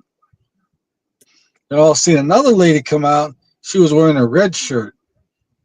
Then I seen the third lady come out and she was wearing a white shirt, but I could still see the flashlight in the tree inside the tree. And they got in the SUV. I'm just sitting there waiting, just sitting there, just checking out what's gonna happen. Then all of a sudden I hear the SUV start and it's just running, and I know that the person who has a flashlight was still in the tree inside the trees. I was sitting there, I kind of looked this way to pick up something. I looked back up, and the SUV is leaving. I'm like, in my mind, I'm like, whoa, whoa, whoa, whoa! You guys forgot somebody. There's somebody in the tree still, and the Mhm. SUV just left. I'm like, holy cow! They left someone behind. And after a while, the flashlight wasn't there no more. So I was like, okay. And that's when I seen my son start coming down the hill, and he was cruising down. And then at the same time, there was a truck coming on pulling a flatbed.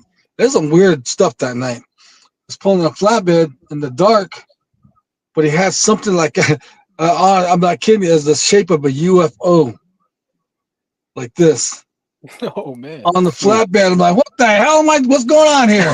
I'm just sitting there and freaking out. I got people in the picking pinos in the dark, a weird flashlight in the trees, and I see this truck pulling something that looks like a UFO. All of a sudden, then my son, they pull in, and then that's when I started cooking. And after I started cooking, then I started telling them the story about what happened to these ladies over here. I'm like, I don't know what's going on and what they were doing over there. So we got done eating, and now I'm waiting for my brother. And all of a sudden, I hear a truck sounds like his. I go, oh, there's Hanson. He's coming back. So all of a sudden, he stops. And he stops. Go, what's he stopping there for? We're all sitting there, and all of a sudden, the light goes off. You can hear the truck coming forward. And then Dustin goes, Kyler, get the gun. I don't know, these guys, they want to, you know, F around and find out. They're going to find out. So we kind of got ready because whoever these guys were, they were coming in without their headlights. So they were pulling in, and they stopped. Then they turned the truck off. Then I could hear another truck. Now I knew that was my brother's truck then. Then he pulled, and then he finally pulled in, and I started cooking with them. Goes, yeah, there's a truck over there. Goes, yeah, I don't know who that was, man. That guy just parked in the middle of the road. He wouldn't move out of the way. So I had to pull her, move around him. I go, yeah, he turned off his light and was coming in at us. That's why we got the gun out.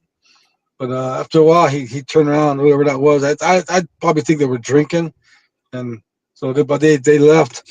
But all that strange stuff happened that evening, and then I cooked dinner for Sammy and Henson, and they were sitting there and kicking back, and then out of nowhere, um, Hanson goes, "What's that noise?" Because I can't hear very well, and then they all heard it, and everybody like, "Yeah, what is that?" And I go, "What?"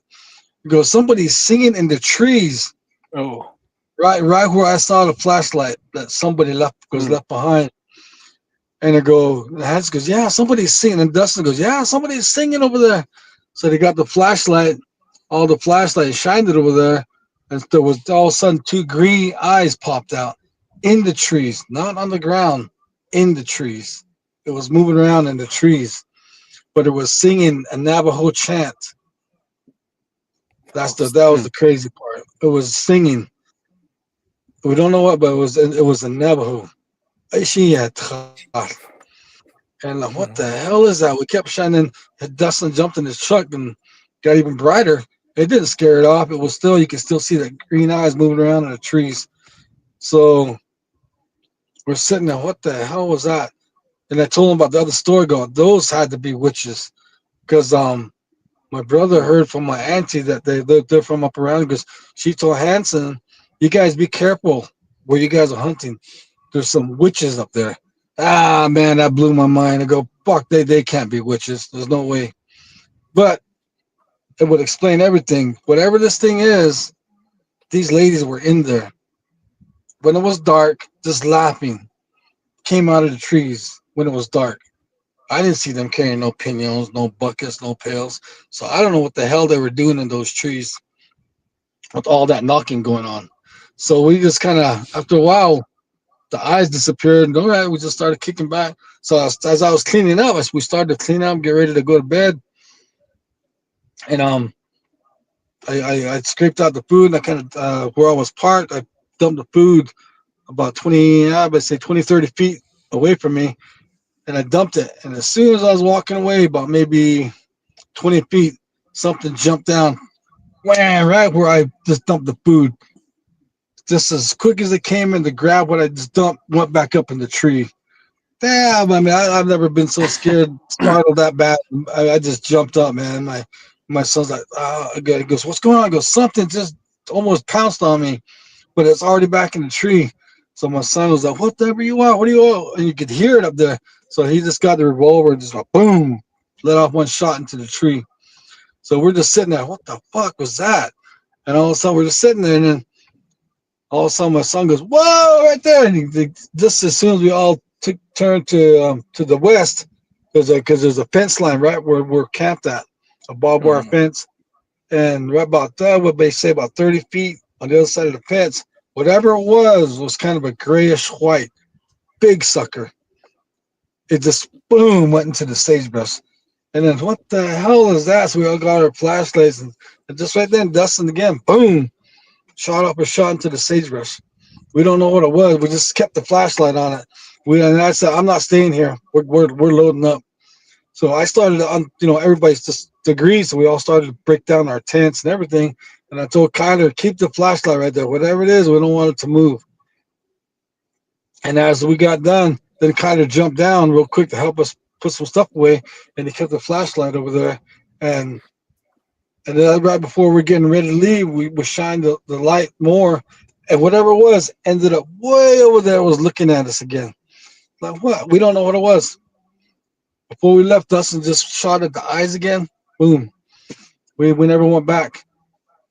I want to go back and investigate what they were doing in those trees, but my family's telling me no. Because to me, I do believe that they summoned something up. Yeah, I that's what I know was it gonna say. wasn't big. It wasn't Bigfoot. It wasn't Bigfoot. It was something totally different I've never experienced before. Demonic. So Wow. Wow. yeah, Hey, yeah, I would say Ooh. demonic. Yeah, yeah, they let something go and sick something on you. That's for sure. yeah, but the thing though, but we all got sick after. My son threw up, Carter threw up, Sammy threw up, everything. It did something to us as a group. Yeah, So yeah, so whatever it wasn't good. no, it's not. Wow. Wow. Definitely. Whew. Darren, you Huh. got anything you want to ask?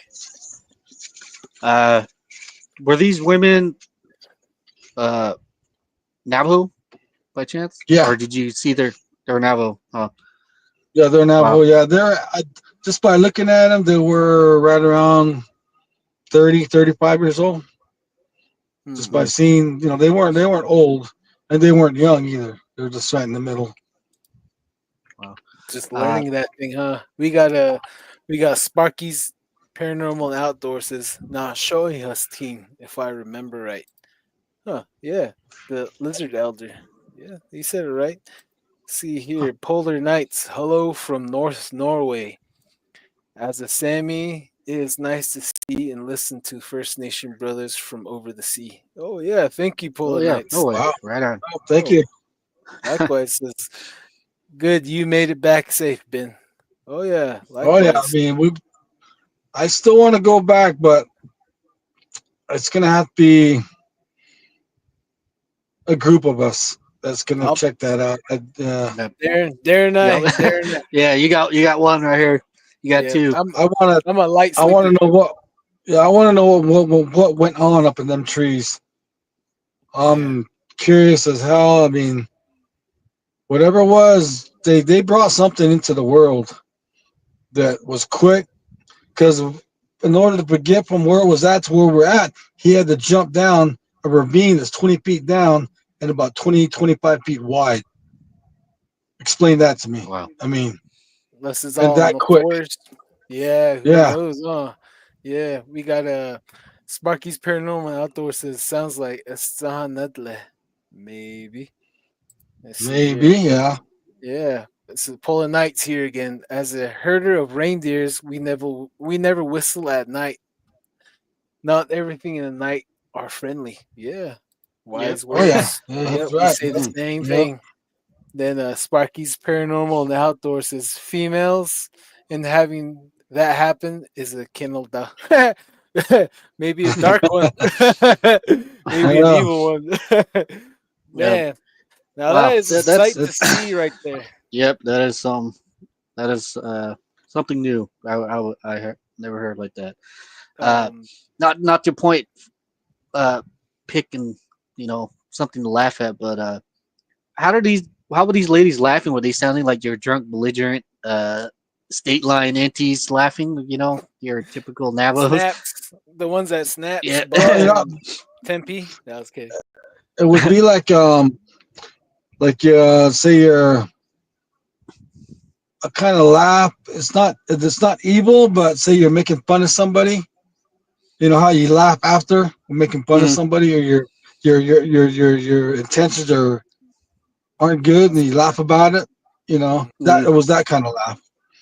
So Oh, they weren't scared at all. I mean, myself up in the trees where we hunt in the dark, I wouldn't be laughing. Obviously, they knew No. something. They weren't scared. They weren't scared of whatever they were doing up there. I mean, someone in their right mind wouldn't be messing with anybody out there because everyone's armed. Everyone has rifles, side pieces. And Yeah. it makes it even more odd. Like why are they doing this? They know I have a weapon. Man, is there any other skinwalker encounters that you came across or heard? Oh, skinwalkers! I've ran through those throughout my life as growing up as a kid. Always walking across, and I've seen them alongside the road.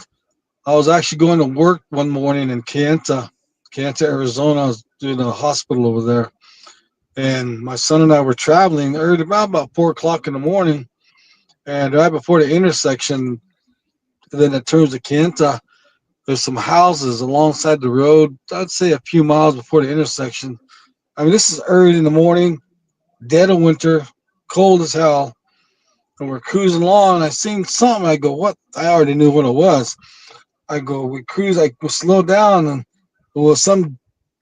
I was someone gonna say it's a man, but it's a skinwalker. He's standing there. He's got two leather bundles under his arm, and he's Oh, all painted. He's got designs on him, and he's wearing either a coyote or maybe a small wolf thing on the whole thing, and he's oh, just wearing like a breechcloth, and he's just standing there in the zone. I'm slow. He didn't look at me or look at. He just was looking east. So he was coming from those houses right there. But as we passed, he went across the road. But the where he was going, I worked there a long time. Nobody lives in that area. So where he was going, so I don't know what happened, what he did at that house, or what somebody sent him there to do. But yeah, he was coming from those homes that the people were living there, and this was like 4 in the morning. I've seen that 3 times, and one was a lady, and the other one was a man as well. And they're usually Mm. all painted out, zoned out, and it's just I've seen them, and it says chills up your spine when you see stuff like that. Yep. Knowing that these people have some kind of power, and being somebody who's thinking you're strong mentally, physically, you don't have the power to overcome that. I've faced that where I've seen it and I try to go towards it, and whatever they're putting off, the power, the energy they're putting off, just takes you to your knees. You just kind of drop down in your mind. You're trying to fight it, but it just makes you so weak, to a point where you almost pass out. Then you start backing off, then that feeling goes away. So they have some kind of aura or energy, bad energy, where you can't get close to them.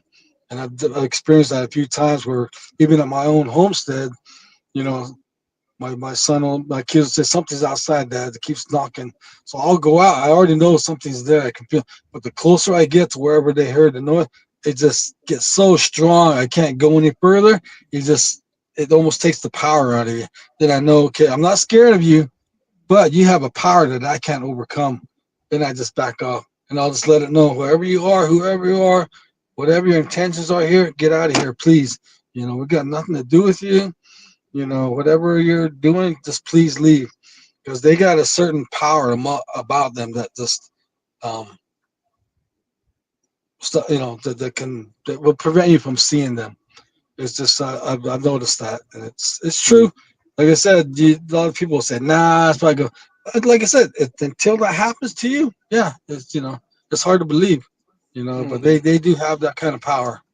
oh yeah, yeah. They put me to sleep before. Like a lot of my family were camping out. We're laughing one moment. Next moment, we're asleep. We all felt a wind breeze hit us. That was it. We were out. So they do Yeah. strange things, man. That's pretty crazy. Uh, Oof. so so tell me, what was it snowing, or was it when you seen this Just cold, during the winter? just cold. It just Yeah, cold. there Oh, was okay. snow on the ground, but there was snow on the ground. So, but they were barefoot as well, so that kind of gives you an idea of what kind of where they were mentally, that they Mm, weren't feeling the cold even with their feet. So yeah, it's especially the lady. She was tall, but she had shortcuts on, and she was painted. And I know it was a lady, but she was skinny and tall. And at that time, I remember looking at my. This was going towards um Greasewood out towards Chichimbito out that way early in the morning as well. And it was like about 10, 15 below. But this lady wasn't wearing nothing, just a thin shirt, and she was painted on her arm, her legs, no face. But she was, like I said, she was in her look was somewhere else. She was looking towards west, coming from the east, going west. In the And trains, huh? yeah, mm. that's like yeah, they're in a trance or something. Yeah. Yeah, Yeah. there's The reason why I asked, stories. Oh, go ahead, Darren. Sorry. yeah, the reason why I asked that question is I was told that during certain type of snow you'll be able to see these skinwalker beings. That's why I decided to ask you if it was snowing or not. But obviously during the cold, so yeah, crazy. Yeah, Yeah, there's I mean, a like I said, there's there's still was snow on the ground. It just wasn't snowing, but yeah, it's just I've seen them where people. I just one of my coworkers actually, I guess, heard stories from somewhere as well last week. And they asked me, "Hey, have you ever seen this? Is this true? Skinwalkers?" I go, "Yeah, it's true." I go, "There was we had a peyote meeting going on up at Spider Rock. This was ages ago, hmm, and my uncle was there. We were there with my uncle. It was me and my brothers, and we went out to go use the restroom, and then over by the restroom, something was throwing rocks at us. We're like, look over there. We didn't know what it was. And then at first we saw it was a Yanni, Closhi. You could see this as his skin. Then just then my uncle came out. He goes, "How come you guys don't come back in yet?" So, well, there's something right there. We kind of showed him, and he saw it too. And he kind of talked to them. What are you doing here? What do you want? Don't. This is not a place for you, Nick Acho. And it just stood there. So he kind of got upset and he started going towards it, and we followed him. And then we got to it and it took off, and we followed it for a little ways. This is the weird part. We was footprints, but the footprints disappeared, but it turned into animal tracks. There was no more yep. footprints after that. So I don't know what happened there. We They just yep. know that the man disappeared. Man, yeah, Yep, yeah. I seen that before too. I seen prints like that. So Hmm. uh, uh yeah, it's crazy. I've seen my first time seeing the Skinwalker. 13 years old. He wasn't touching the ground. He was 2 to 3 feet above the ground. Half his body was coyote, other was man. A lot of jewelry, sterling silver on his hands. Coyote pelt, Mhm. white painted face, some symbols on his body paint, and he just took off. All I saw was lightning, like flash, running, flying down the dirt road, and it sounded like thunder. It sounded like a thunderclap and a bullet flying by. It's like a mixture of all that, and it went boom, like it was gone. So Yeah, so Hmm. he probably was hovering and then on the ground, trying to act like an animal. That is yeah. So nuts, man. that was wild. I'll always remember that. So Yeah, I mean, that's you'll when I never was forget that. maybe. I think I was about 16 then, maybe. So that was a long time ago. But yeah, I won't forget that. So I've Man, seen Wow. strange things, and I've seen the strange one was I was coming through Tuba real late, about maybe 2 in the morning, headed towards Red Lake, and I was tired. I was driving, and then I see some vehicles coming behind me, and I was going. All of a sudden, the corner of my right eye coming from the south. Go, what the hell is that? Whatever it was white. It was running fast. It was taking long strides. It was white because that's all I seen was boom. It jumped over from the bunk fence all the way across the road. Boom, and it just kept running. I slammed them. I got scared. I've never seen nothing like that. And I stayed there. I was contemplating whether to turn back around to go to Tuba, but just when I thought that, I seen some vehicles coming up behind me. So I just took off and stayed ahead of them all the way to Kayenta and then back to Chinle. But yeah, I seen that right there by right outside of Tuba. I don't know what it Wow. was. Never know. What part of Tuba? Where exactly at again? In between, I just leave Tuba. Remember all those old homes and trailers that are alongside Bare the road? Meadows. Yeah, Oh, past that. Yeah, yeah, yeah. past that. Yeah, Yeah, he always crosses right there. Bigfoot, there's a white one, black one, and skinwalkers they cross through there. And not only that, there's a Kesani witchcraft where like a clown, white and yeah, black layers. Yeah, they're like 12 feet tall. You know, they're running around too, crossing right there. And not only that, yeah. you got UFOs. I have a picture that one of my witness gave me. Behind that, when you pass that, all those old buildings, remember you see that mesa by itself? And then Yeah. uh, yeah, so that mesa, there's a Bigfoot that's behind that mesa as well. He follows Mm, a father and a son. Miles are camping. He follows them around. So, it's pretty spooky area, that one, that spot. yep. Yeah, I was told back when I was a kid, we drove through there. One lady, a family friend, she came by. She asked us, lately there's been people getting witched out there. Uh, one was, she says, if you see a brand new saddle on the side of the road, don't pick it up because they're baiting people in like that. So I don't know what's going on in the area, but something I've is, seen that. I've seen that before on yeah, the Yeah. side of the road a few times. Oh man, nothing better to do, right. We got less than 8 minutes left. Is there any questions you want to ask Ben there? Oh, so many questions I asked, man.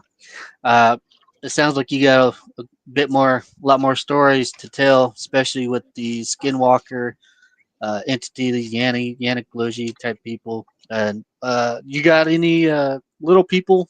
You know, being Native American, there's always seems to be little people running around. Yeah. Down by our farm.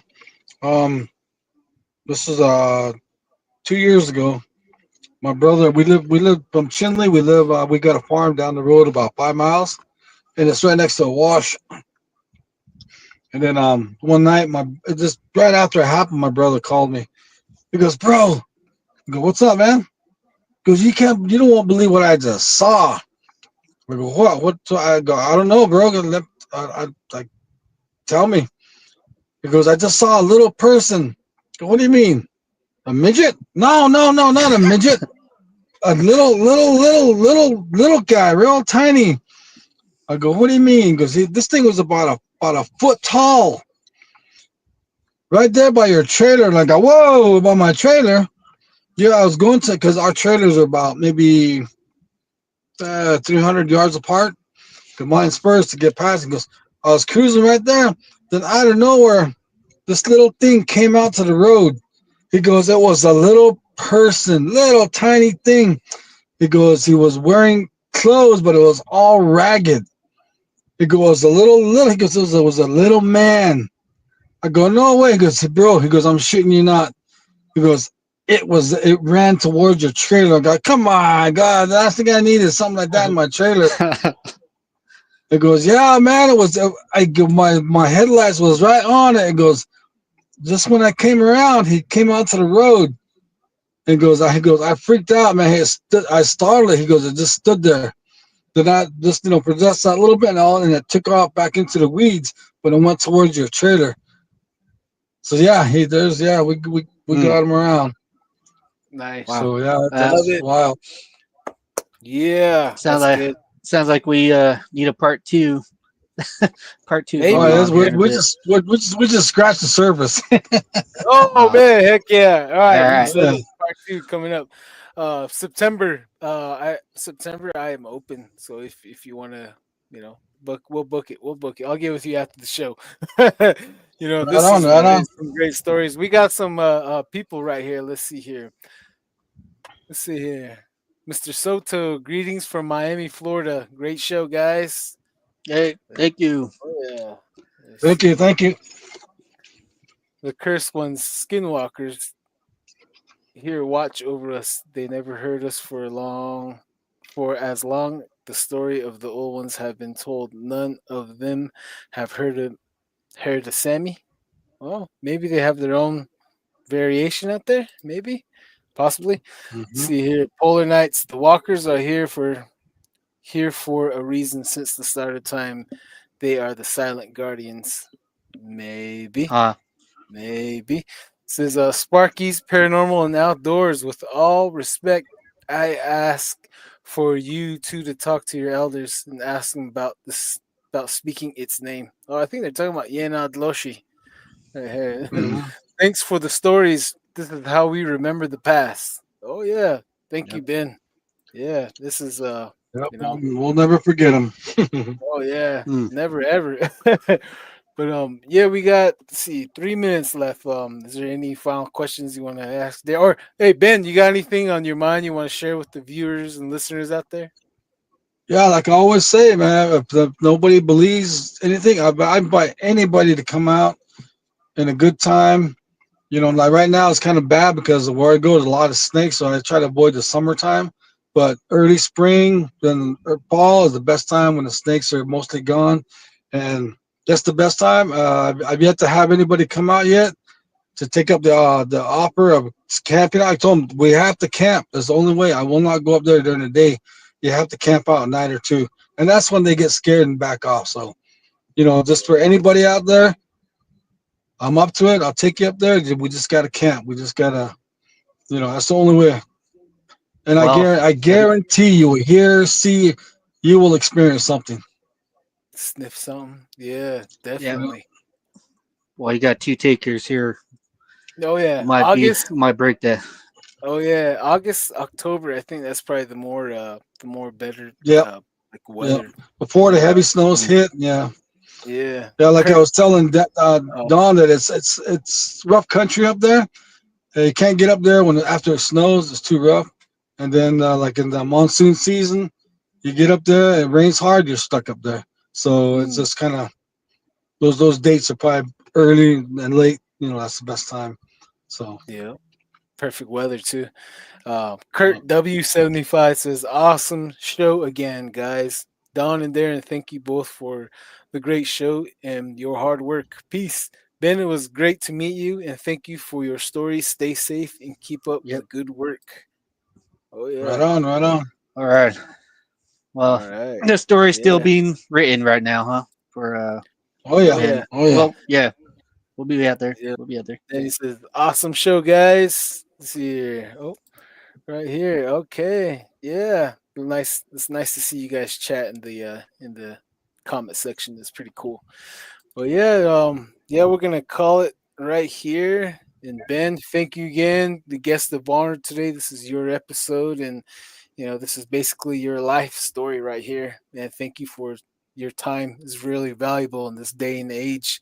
Everyone's pulling us left and right, and thank you for hanging out with us, Darren and I. Darren, is there anything you want to say? Oh, thank you, Ben. Yeah, time's more expensive right now, and it seems like people can't take time out. And, I can't. I know I can't even can't even take a sick day off. So, Yep. thank you for your time, and we'll probably have most likely to have a part two going on. Oh yeah. All right. All right, guys. Thank I'm you. bringing this in right now. Thank you, Darren. Thank you, Ben. Yep. Thank you for tuning into Thank Don't you. Whistle at Night. Oh yeah. Thank you for Mm, tuning into Don't Whistle at Night. We have been broadcasting live here on the United Public Radio Network, 107.7 FM in New Orleans. You guys stay weird out there. If you see anything, heard anything, smell anything, no, just kidding. But if you guys would like to be a guest, reach out to us. We're at don'twhistleatnight.com. We have a new website. And see you guys later. See you on the next one. yep. Right on. You guys Later. have a great day and a great life. Yep. All right. Good I'll night. see you guys.